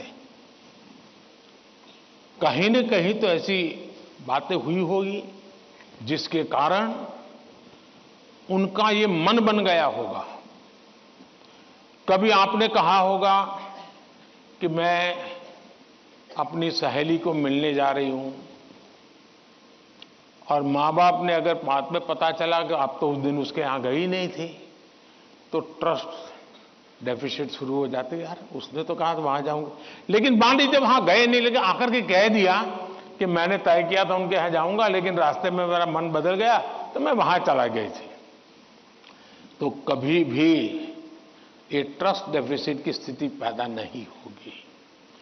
और एक विद्यार्थी के नाते हमें जरूर ऐसा सोचना चाहिए कि कहीं ऐसा तो नहीं है कि मैंने कहा था मम्मी आप सो जाओ, चिंता मत कीजिए, मैं तो पढ़ लूंगा, और मम्मी चुपके से देखती और मैं सो रहा हूं, तो फिर ट्रस्ट डेफिसिट हो जाएगा। ये तो कह रहा था मैं पढ़ूंगा, लेकिन पढ़ नहीं रहा है, सोया पड़ा है। आप कहते थे कि मां मैं अब 1 सप्ताह तक मोबाइल को हाथ नहीं लगाऊंगा, लेकिन छुपके से दिख रहा है मां को, अरे तो फिर ट्रस्ट डेफिसिट पैदा हो जाती है। क्या आप जो कहते हैं उसको सचमुच में पालन करते हैं क्या? अगर आप पालन करते हैं तो मैं नहीं मानता हूं कि पेरेंट्स को या टीचर्स को इस प्रकार की ट्रस्ट डेफिसिट की स्थिति पैदा होगी, आपके प्रति अविश्वास का कारण बनेगा। उसी प्रकार से मां बाप को भी सोचना चाहिए। कुछ मां बाप को ऐसी आदत होती है, जैसे मान लीजिए किसी मां बाप ने, मां ने बहुत बढ़िया खाना बनाया है और बेटा आया, किसी न किसी कारण से उसका खाने का मन नहीं है, लेकिन बहुत कम खाया, तो मां क्या कहेगी? जरूर कहीं खा करके आए होंगे, जरूर किसी के घर में पेट भर करके आए होंगे। तो फिर उसको चोट पहुंचती है, फिर वो सच बोलता नहीं है। फिर मां को ठीक रखने के लिए, ठीक है चलो अच्छा लगे बुरा लगे, मैं जितना मुंह में डाल, पोस्ट ऑफिस में डालता हूं डाल दूंगा। ये ट्रस्ट डेफिसिट पैदा हो जाता है। हर घर के अंदर ये अनुभव आता होगा। आपको माताजी ने, पिताजी ने मानो आपको पैसे दिए और आपको कहा 1 महीने का तुम्हारा ये 100 रुपया तुम्हें देते हैं पॉकेट का, और फिर हर तीसरे दिन पूछते हैं वो 100 रुपये का कह दिया। अरे भाई तुमने 30 दिन के लिए दिया है ना, दूसरा मांगने तो आया नहीं तुम्हारे पास, तो भरोसा करो ना। अगर भरोसा नहीं तो नहीं देना था। ज्यादातर मां बाप के केस में ऐसा होता है, रोज पूछते हैं अच्छा वो 100 रुपया, हाँ कोई ये तो पूछ सकता है, पूछने का तरीका हो सकता है। कोई कहे बेटा उस दिन पैसे नहीं थे, तुम्हें 100 ही रुपये दिए थे, तुम चिंता मत करना, जरूरत पड़े तो कह देना। तो उस बेटे को लगे नहीं मेरे माता पिता ने मुझे 100 रुपया, देखो ये आपकी पसंद की बात आई तो ताली बजाते हो आप लोग।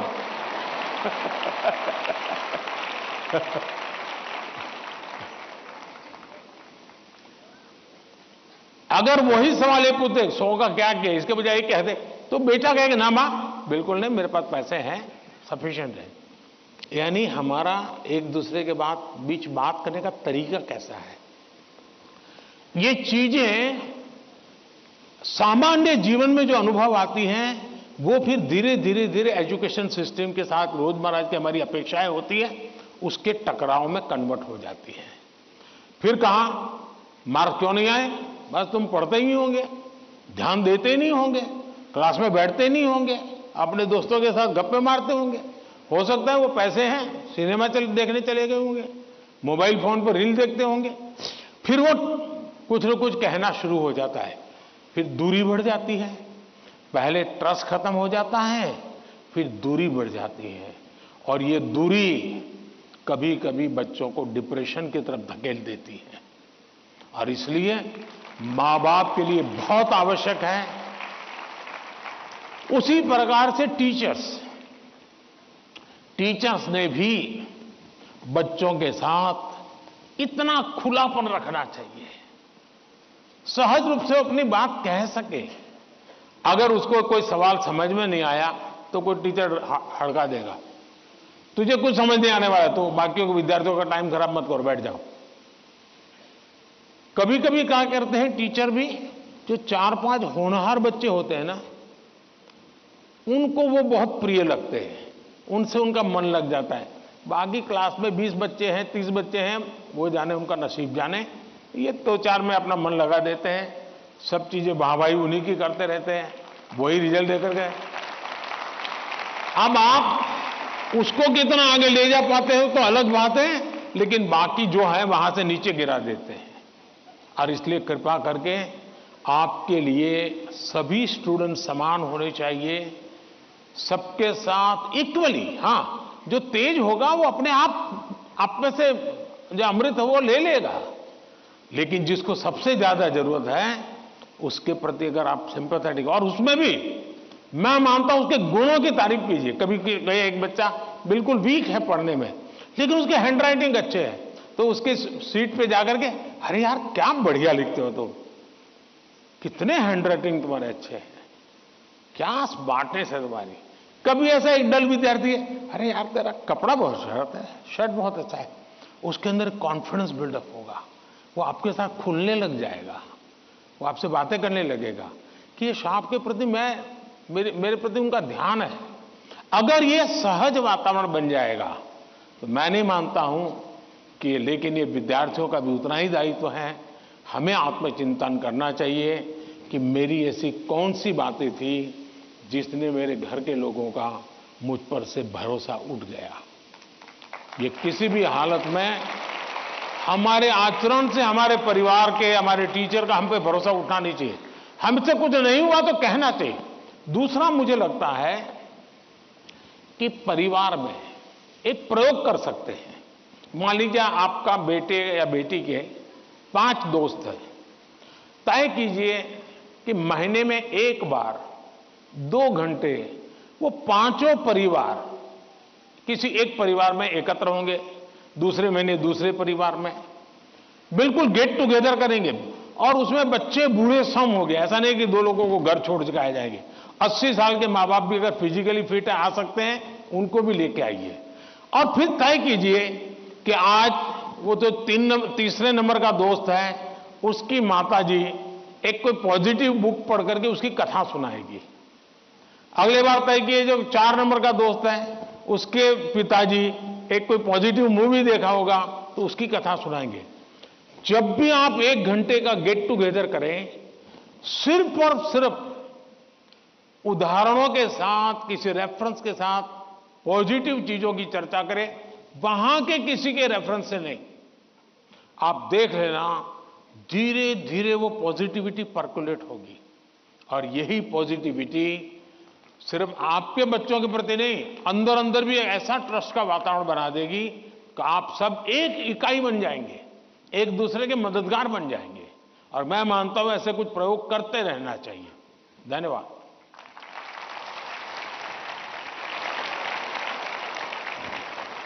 पीएम सर, परिवार में विश्वास महत्वपूर्ण है। आपका यह संदेश हमारे घरों में खुशियां लाएगा। धन्यवाद पीएम सर। छत्रपति शिवाजी महाराज और समाज सुधारक महात्मा ज्योतिबा फूले की जन्मस्थली महाराष्ट्र की पुण्य नगरी पुणे से एक अभिभावक श्री चंद्रेश जैन जी इस कार्यक्रम से ऑनलाइन जुड़ रहे हैं और प्रधानमंत्री जी आपसे प्रश्न पूछना चाहते हैं। चंद्रेश जी, कृपया अपना प्रश्न पूछिए। माननीय प्रधानमंत्री जी, आपको मेरा सादर प्रणाम। मेरा नाम चंद्रेश जैन है, मैं एक अभिभावक हूं। मेरा आपसे एक प्रश्न है, क्या आपको नहीं लगता है आजकल के बच्चों ने अपने दिमाग का इस्तेमाल करना बंद कर दिया है? वे तकनीक पे अधिक निर्भर रहने लगे हैं क्योंकि सब कुछ उंगलियों पे उपलब्ध है। कोई इस युवा पीढ़ी को कैसे जागरूक कर सकता है कि वे प्रौद्योगिकी के स्वामी बनने चाहिए, उसका गुलाम नहीं? कृपया मार्गदर्शन कीजिए। धन्यवाद। थैंक यू चंद्रेश जी। आदिवासी जनजाति के लोक नायक, स्वतंत्रता सेनानी बिरसा मुंडा की जन्मभूमि झारखंड के रामगढ़ जिले से एक अभिभावक श्रीमती पूजा श्रीवास्तव जी ऑनलाइन माध्यम से इस कार्यक्रम से जुड़ी हुई है और प्रधानमंत्री जी आपसे प्रश्न पूछकर अपनी शंका का समाधान चाहती है। Pooja, please ask your question. Namaskar, Honorable Prime Minister Sir. My name is Kumari Pooja Srivastav. I am a parent of Priyanshi Srivastav studying in Sri Guru Nanak Public School, Ramgarh, Jharkhand. Sir, I want to ask that how I can manage my daughter's studies with using social media platform like Instagram, Snapchat, Twitter. Please guide me on this. Thank you, sir. Thank you ma'am. Himachal Pradesh Shivalik पहाड़ियों की तलहटी में स्थित हमीरपुर जिले के TRDAV school Kangu के एक छात्र अभिनव राणा ऑनलाइन माध्यम से जुड़ रहे हैं और प्रधानमंत्री जी आपसे एक प्रश्न पूछना चाहते हैं। अभिनव, कृपया अपना प्रश्न पूछिए। Honorable Prime Minister Sir, Namaskar. My name is Abhinav Rana. I am a student of TRDAV Public Senior Secondary School, Kangu, District Hamirpur, Himachal Pradesh. Sir, my question is, how can we educate and encourage students to manage exam stress effectively while also harnessing the benefits of mobile technology as a tool for learning rather than letting it become a distraction during crucial study periods? Thank you, sir. Thank you Abhinav. प्रधानमंत्री जी, चंद्रेश जैन, पूजा और अभिनव जैसे अनेक लोग जीवन में social media और technology के बढ़ते दबाव की स्थिति से परेशान हैं। वे सभी तकनीक पर निर्भरता एवं इसके अधिक प्रयोग से होने वाली दुष्प्रभाव से कैसे बचें? कृपया इस विषय में उचित परामर्श प्रदान कीजिए। देखिए, हमारे यहाँ शास्त्रों में भी कहा गया है और सहज जीवन में भी कहा गया, किसी भी चीज का अति किसी का भला नहीं करता है। हर चीज उसका एक मानदंड होना चाहिए, उसके आधार पर होता है। अगर मान लीजिए मां ने बहुत बढ़िया खाना बनाया है, न्यूट्रिशन की दृष्टि से रिच है, टेस्ट आपकी पसंद का है, समय भी खाने का है, लेकिन बस खा रहे हैं, खा रहे हैं, खा रहे हैं, मां परोसती जा रही है। क्या ये संभव है? क्या संभव है? क्या कभी कभी तो आप मां को कहो, नहीं मां बस बहुत हो गया, अब नहीं खा सकता हूं। करते हो कि नहीं करते हो? अपनी प्रिय खाना था, हर प्रकार से न्यूट्रिशन वैल्यू वाला था, वो समय भी ऐसा था, खाने का वक्त था, फिर भी एक स्टेज आ जाता है जब वो खाना आपके लिए तकलीफ कर सकता है, वॉमिटिंग करवाएगा, हेल्थ खराब कर देगा। आपका कितना ही प्रिय खाना आपको रुकना पड़ेगा। रुकना पड़ता कि नहीं रुकना पड़ता? वैसे ही मोबाइल के ऊपर कितना ही प्रिय चीजें, कितनी ही चीजें आती हो, लेकिन कुछ तो समय तय करना पड़ेगा। अगर आप, मैंने देखा है आजकल बहुत से लोगों को जब भी देखो लगे पड़े हैं। आपने देखा होगा, मेरे हाथ में कभी, बहुत रेयर केस में कभी मोबाइल फोन मेरे हाथ में होता है, क्योंकि मुझे मालूम है कि मेरे समय का मुझे सर्वाधिक उपयोग क्या करना है। जबकि मैं ये भी मानता हूं कि इंफॉर्मेशन के लिए मेरे लिए एक बहुत आवश्यक साधन भी है, लेकिन उसका कैसे उपयोग करना, कितना करना, इसका मुझे विवेक होना चाहिए। और ये दोनों जो पेरेंट्स की चिंता है वो इन दो की नहीं है, हर पेरेंट्स की चिंता है। शायद ही कोई अपवाद होगा जो मां बाप खुद भी दिन भर मोबाइल में अटके रहते होंगे ना, वो भी चाहते होंगे कि बेटा इससे बचे। और आपने देखा होगा, सबसे बड़ी बात, आपके जीवन को बहुत कुंठित कर देता है जी। अगर आप परिवार में देखोगे तो घर के 4 लोग 4 कोने में बैठे हैं और एक दूसरे को मैसेज फॉरवर्ड करते हैं, उठ करके मोबाइल नहीं दिखाते कि देख मैंने ये आया तुम देखो। क्यों? सीक्रेसी। ये इसके कारण एक बहुत बड़ा अविश्वास पैदा करने में ये भी एक साधन बन गया आजकल। अगर माँ ने मोबाइल फोन को हाथ लगा दिया, बस आ गया घर में तूफान। तुम कौन होती है मेरे मोबाइल को हाथ लगाने वाली? यही हो जाता है। मैं समझता हूं कि परिवार में कुछ नियम होने, जैसे खाना खाते समय डाइनिंग टेबल पर कोई इलेक्ट्रॉनिक गैजेट नहीं होगा, मतलब नहीं होगा।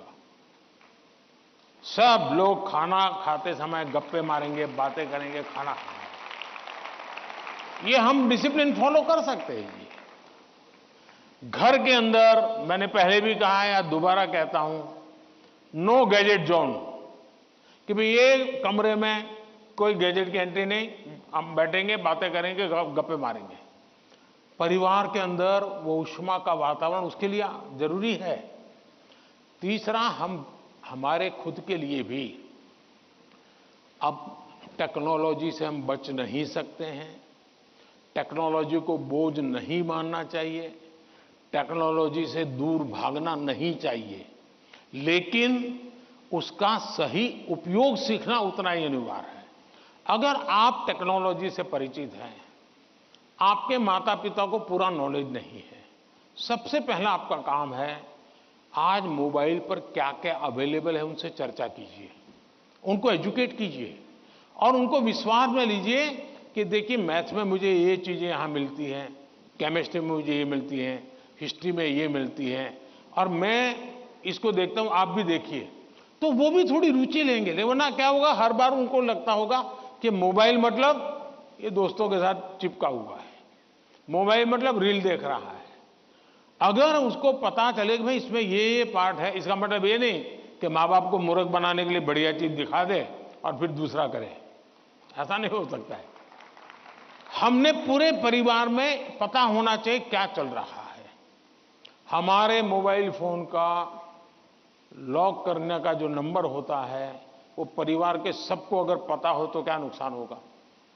परिवार के हर सदस्य को हर एक मोबाइल का अगर इतनी ट्रांसपेरेंसी आ जाए, आप काफी बुराइयों से बच जाएंगे, काफी बुराइयों से बच जाएंगे। कि भाई हर किसी को हर एक भले मोबाइल अलग होगा, लेकिन उसका जो कोड वर्ड है उसको मालूम है, तो ये भला हो जाएगा। दूसरा, आप भी अपना स्क्रीन टाइम को मॉनिटर करने वाले जो ऐप्स होते हैं उसको डाउनलोड करके रखिए। वो बताएगा कि भाई आपका स्क्रीन टाइम आज इतना हो गया, आपने यहाँ इतना टाइम गंवाया है, आपने इतना टाइम, वो आप स्क्रीन पर ही आपको मैसेज देता है, वो आपको अलर्ट देता है। जितने ज्यादा ऐसे अलर्ट के टूल्स हैं, हमने अपने गैजेट्स के साथ जोड़ के रखना चाहिए ताकि हमें भी पता चले, हाँ यार ज्यादा हो गया, अब मुझे रुकना चाहिए। कम से कम वो हमें अलर्ट करता है। एट द सेम टाइम उसकी पॉजिटिव उपयोग कैसे कर सकते हैं। अगर मान लीजिए मैं कुछ लिख रहा हूं, लेकिन मुझे एक अच्छा शब्द मिल नहीं रहा है, तो मैं डिक्शनरी की मुझे जरूरत है, मैं डिजिटल व्यवस्था का उपयोग करके उसका लाभ ले सकता हूं। मान लीजिए कि मैं कर रहा हूं और मुझे कोई अरिथमेटिक का सूत्र ध्यान नहीं आता है, चलिए मैंने डिजिटल चीज का सपोर्ट सिस्टम ले लिया, पूछ लिया उसको, क्या हुआ, फायदा होगा। लेकिन अगर मैं जानता ही नहीं हूं कि मेरे मोबाइल में क्या ताकत है, तो मैं क्या उपयोग करूंगा। और इसलिए मुझे तो लगता है कि कभी कभी क्लासरूम में भी मोबाइल के पॉजिटिव पहलू क्या क्या है, पॉजिटिवली उपयोग आने वाली कौन सी चीजें हैं, कभी 10-15 मिनट क्लासरूम में चर्चा करनी चाहिए। कोई स्टूडेंट अपने अनुभव बताएगा कि मैंने उस वेबसाइट को देखा, हमारे स्टूडेंट्स के लिए अच्छी वेबसाइट है, मैंने उस वेबसाइट को देखा, फलाने सब्जेक्ट के लिए वहां अच्छी लर्निंग मिलती है, अच्छे लेसन्स मिलते हैं। मान लीजिए टूर जा रही है कहीं पर, टूर प्रोग्राम हमारे पास है और बच्चे जा रहे हैं कि चलो भाई हम जैसलमेर जा रहे हैं, सबको कहा जाए जरा ऑनलाइन जाओ भाई, जैसलमेर का पूरा प्रोजेक्ट रिपोर्ट बनाओ, तो उसका पॉजिटिव उपयोग करने की आदत डालनी चाहिए। उसको लगना चाहिए कि तुम्हारी मदद में बहुत सी सारी व्यवस्थाएं उपलब्ध हैं, तुम इसका उपयोग करो। जितना ज्यादा सकारात्मकता से आप उपयोग करोगे उतना आपको लाभ होगा। और मेरा आग्रह रहेगा कि हमने उससे दूर भी नहीं भागना है, लेकिन हमने हर चीज का विवेक से और पूरे परिवार में ट्रांसपेरेंसी से, जितनी ज्यादा ट्रांसपेरेंसी आएगी, ऐसे छुप छुप करके देखना पड़े तो मतलब कुछ गड़बड़ है। जितनी ट्रांसपेरेंसी आएगी उतना लाभ ज्यादा होगा। बहुत बहुत धन्यवाद।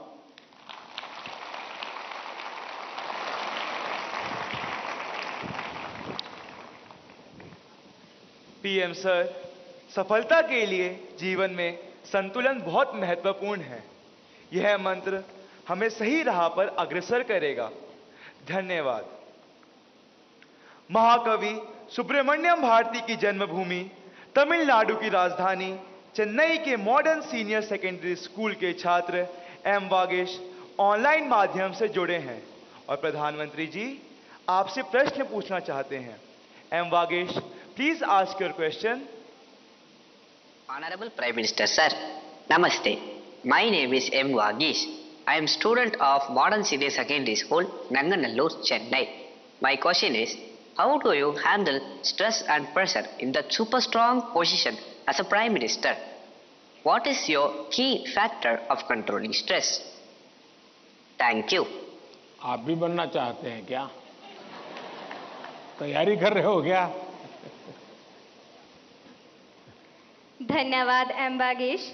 आज की इस परिचर्चा का अंतिम प्रश्न देवभूमि उत्तराखंड, जो अपनी प्राकृतिक सुषमा के लिए प्रसिद्ध है, उधम सिंह नगर स्थित डायनेस्टी मॉडर्न गुरुकुल एकेडमी की छात्रा स्नेहा त्यागी ऑनलाइन माध्यम से जुड़ी हैं और प्रधानमंत्री जी से प्रश्न पूछना चाहती हैं। स्नेहा, कृपया अपना प्रश्न पूछिए। दिव्य है, अतुल्य है, अदम्य साहस का परिचय है आप। युगों युगों के निर्माता, अद्भुत भारत का भविष्य है आप। देवभूमि उत्तराखंड से आदरणीय प्रधानमंत्री मोदी जी को मेरा चरण स्पर्श प्रणाम। मेरा नाम स्नेहा त्यागी है। मैं डायनेस्टी मॉडर्न गुरुकुल अकादमी सिंकी फार्म खटीमा उधम सिंह नगर की कक्षा 7 की छात्रा हूँ। आदरणीय प्रधानमंत्री जी से मेरा प्रश्न है कि हम आपकी तरह सकारात्मक कैसे हो सकते हैं। धन्यवाद श्रीमान। थैंक्स स्नेहा। प्रधानमंत्री जी, आप अपने बिजी लाइफ में प्रेशर को कैसे हैंडल करते हैं और इतना प्रेशर होने पर भी हमेशा सकारात्मक कैसे रह पाते हैं? आप यह सब कैसे कर पाते हैं? कृपया अपनी सकारात्मक ऊर्जा का रहस्य हमसे साझा करें। प्रधानमंत्री जी।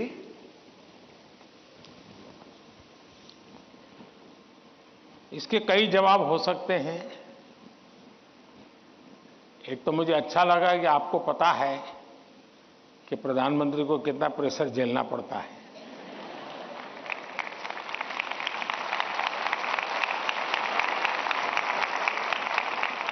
वरना आपको तो लगता होगा हवाई जहाज है, हेलीकॉप्टर है, उनको क्या है, यहां से यहां जाना है, यही करना है। लेकिन आपको पता है कि भांति भांति के सुबह शाम, दरअसल हरेक के जीवन में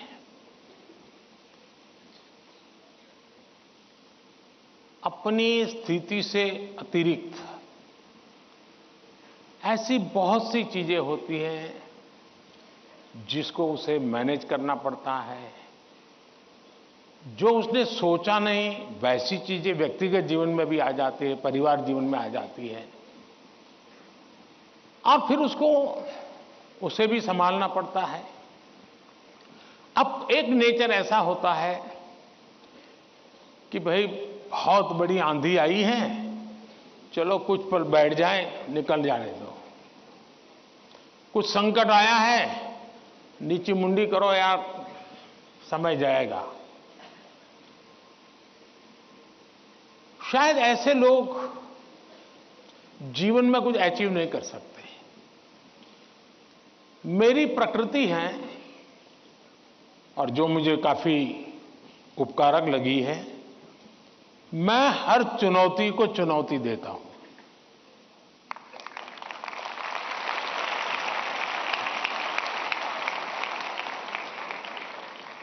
चुनौती जाएगी, स्थितियां सुधर जाएगी, इसकी प्रतीक्षा करते हुए मैं सोया नहीं रहता हूं। और उसके कारण मुझे नया नया सीखने को मिलता है। हर परिस्थिति को हैंडल करने का नया तरीका, नए प्रयोग, नई स्ट्रेटजी, ये इवॉल्व करने का सहज मेरी विधा, मेरा अपना विकास होता जाता है। दूसरा, मेरे भीतर एक बहुत बड़ा कॉन्फिडेंस है।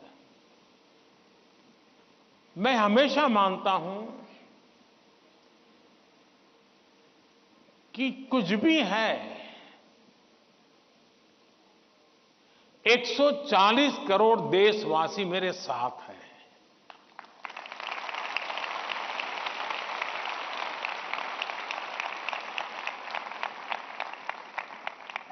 अगर 100 मिलियन चुनौतियां हैं तो बिलियंस ऑफ बिलियन समाधान भी है। मुझे कभी नहीं लगता है कि मैं अकेला हूं। मुझे कभी नहीं लगता है कि मुझे करना है। मुझे हमेशा पता होता है मेरा देश सामर्थ्यवान है, मेरे देश के लोग सामर्थ्यवान है, मेरे देश के लोगों का मस्तिष्क सामर्थ्यवान है। हम हर चुनौती को पार कर जाएंगे। ये मूलभूत मेरे भीतर मेरा सोचने का पिंड है। और इसके कारण मुझे कभी नहीं लगता यार मुझ पर आया क्या करूंगा। मुझे लगता है नहीं, 140 करोड़ लोग हैं, संभल जाएंगे, ठीक है, आगे मुझे रहना पड़ेगा। और गलत हुआ तो गाली मुझे खानी पड़ेगी। लेकिन मेरे देश का सामर्थ्य, और इसलिए मैं अपनी शक्ति देश के सामर्थ्य को बढ़ाने में लगा रहा हूं। और जितना ज्यादा मैं मेरे देशवासियों का सामर्थ्य बढ़ाता जाऊंगा, चुनौतियों को चुनौती देने की ताकत हमारी और बढ़ती जाएगी।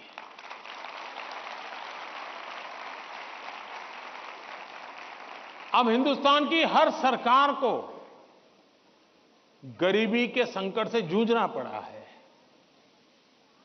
हमारे देश में संकट है ही है, लेकिन मैं डर करके बैठ नहीं गया। मैंने उसका रास्ता खोजा और मैंने सोचा कि सरकार होती कौन है जो गरीबी हटाएगी। गरीबी तो तब हटेगी जब मेरा हर गरीब तय करेगा कि अब मुझे गरीबी को परास्त करना है। अब वो सपने ही देखेगा तो होगा कि नहीं होगा। तो मेरी जिम्मेवारी बनती है कि मैं उसके सपने को पूरा करने के लिए सामर्थ्यवान बनाऊं, उसको पक्का घर दे दूं, उसको टॉयलेट दे दूं, उसको शिक्षा की व्यवस्था दे दूं, उसको आयुष्मान योजना का लाभ दे दूं, उसके घर से नल पहुंचा दूं। अगर मैं ये चीजों से जो उसको रोजमर्रा की जिंदगी से उसको जूझना पड़ता है, अगर मैं उससे उसको मुक्ति दिला देता हूं, उसको एम्पावर करता जाता हूं, तो वो भी मानेगा अब गरीबी गई, अब मैं उसको मारूंगा। और आप देखिए, इस मेरे 10 साल के कार्यकाल में देश में 25 करोड़ लोग गरीबी से बाहर आए हैं। अब यही चीज और लोग भी तो जैसे बिताया, मैं भी बिता देता। और इसलिए मेरी कोशिश रहती है कि हम देश की शक्ति पर, देश के संसाधनों पर भरोसा करें। जब हम इन सारी चीजों को देखते हैं तो कभी हम अपने आप को अकेला महसूस नहीं करते। जी मैं क्या करूं, मैं कैसे करूं, अरे मैं तो एक चाय बेचने वाला इंसान, क्या करूंगा, ऐसे नहीं सोच सकता हूं जी। मुझे पूरा भरोसा होना चाहिए। और इसलिए पहली बात है कि आप जिनके लिए कर रहे हैं उन पर आपका अपार भरोसा।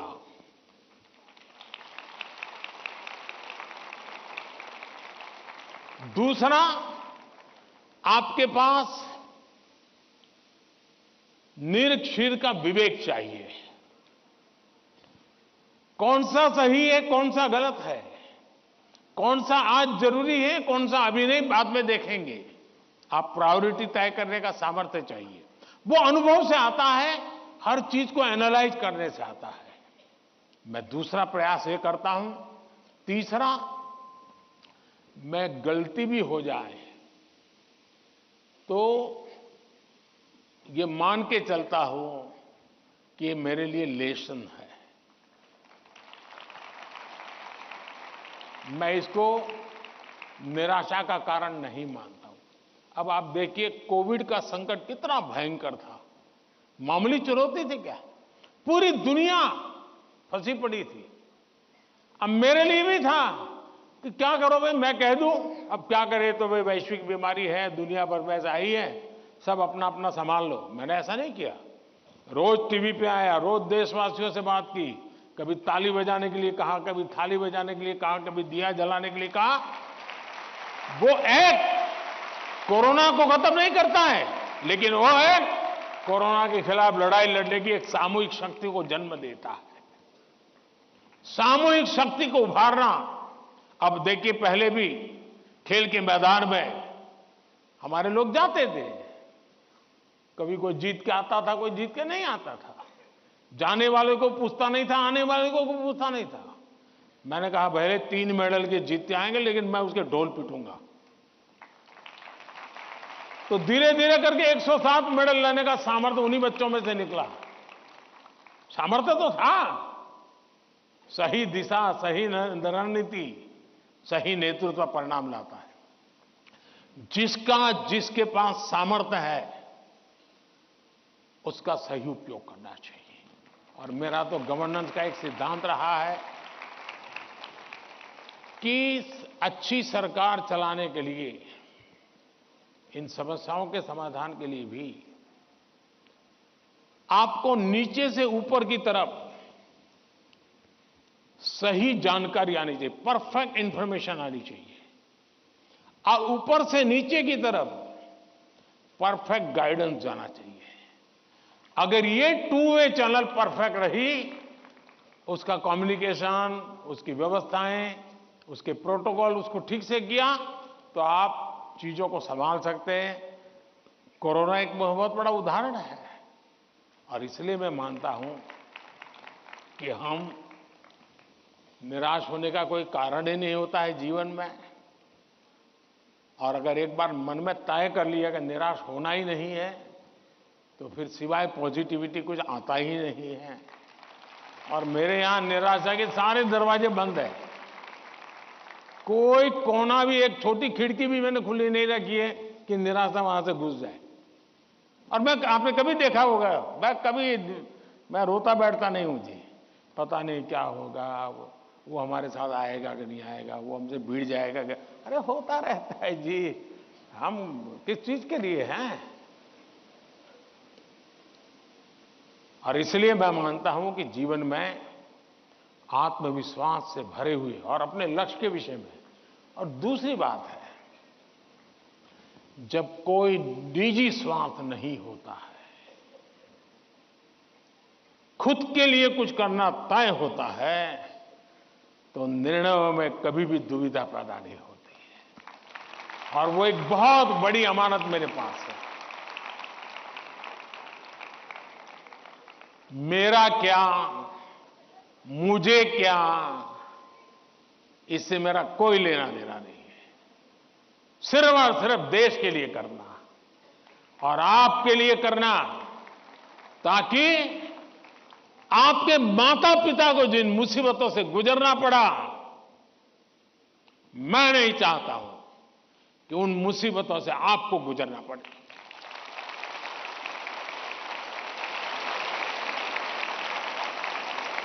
हमें ऐसा देश बना करके देना है दोस्तों, ताकि आपके भावी पीढ़ी को भी, आपके संतानों को भी लगे कि हम ऐसे देश के अंदर और पूरी तरह खिल सकते हैं, अपना सामर्थ्य दिखा सकते हैं। और ये हमारा सामूहिक संकल्प होना चाहिए, ये हमारा सामूहिक रिजॉल्व होना चाहिए और परिणाम मिलता है। और इसलिए साथियों, जीवन में पॉजिटिव थिंकिंग की बहुत बड़ी ताकत होती है।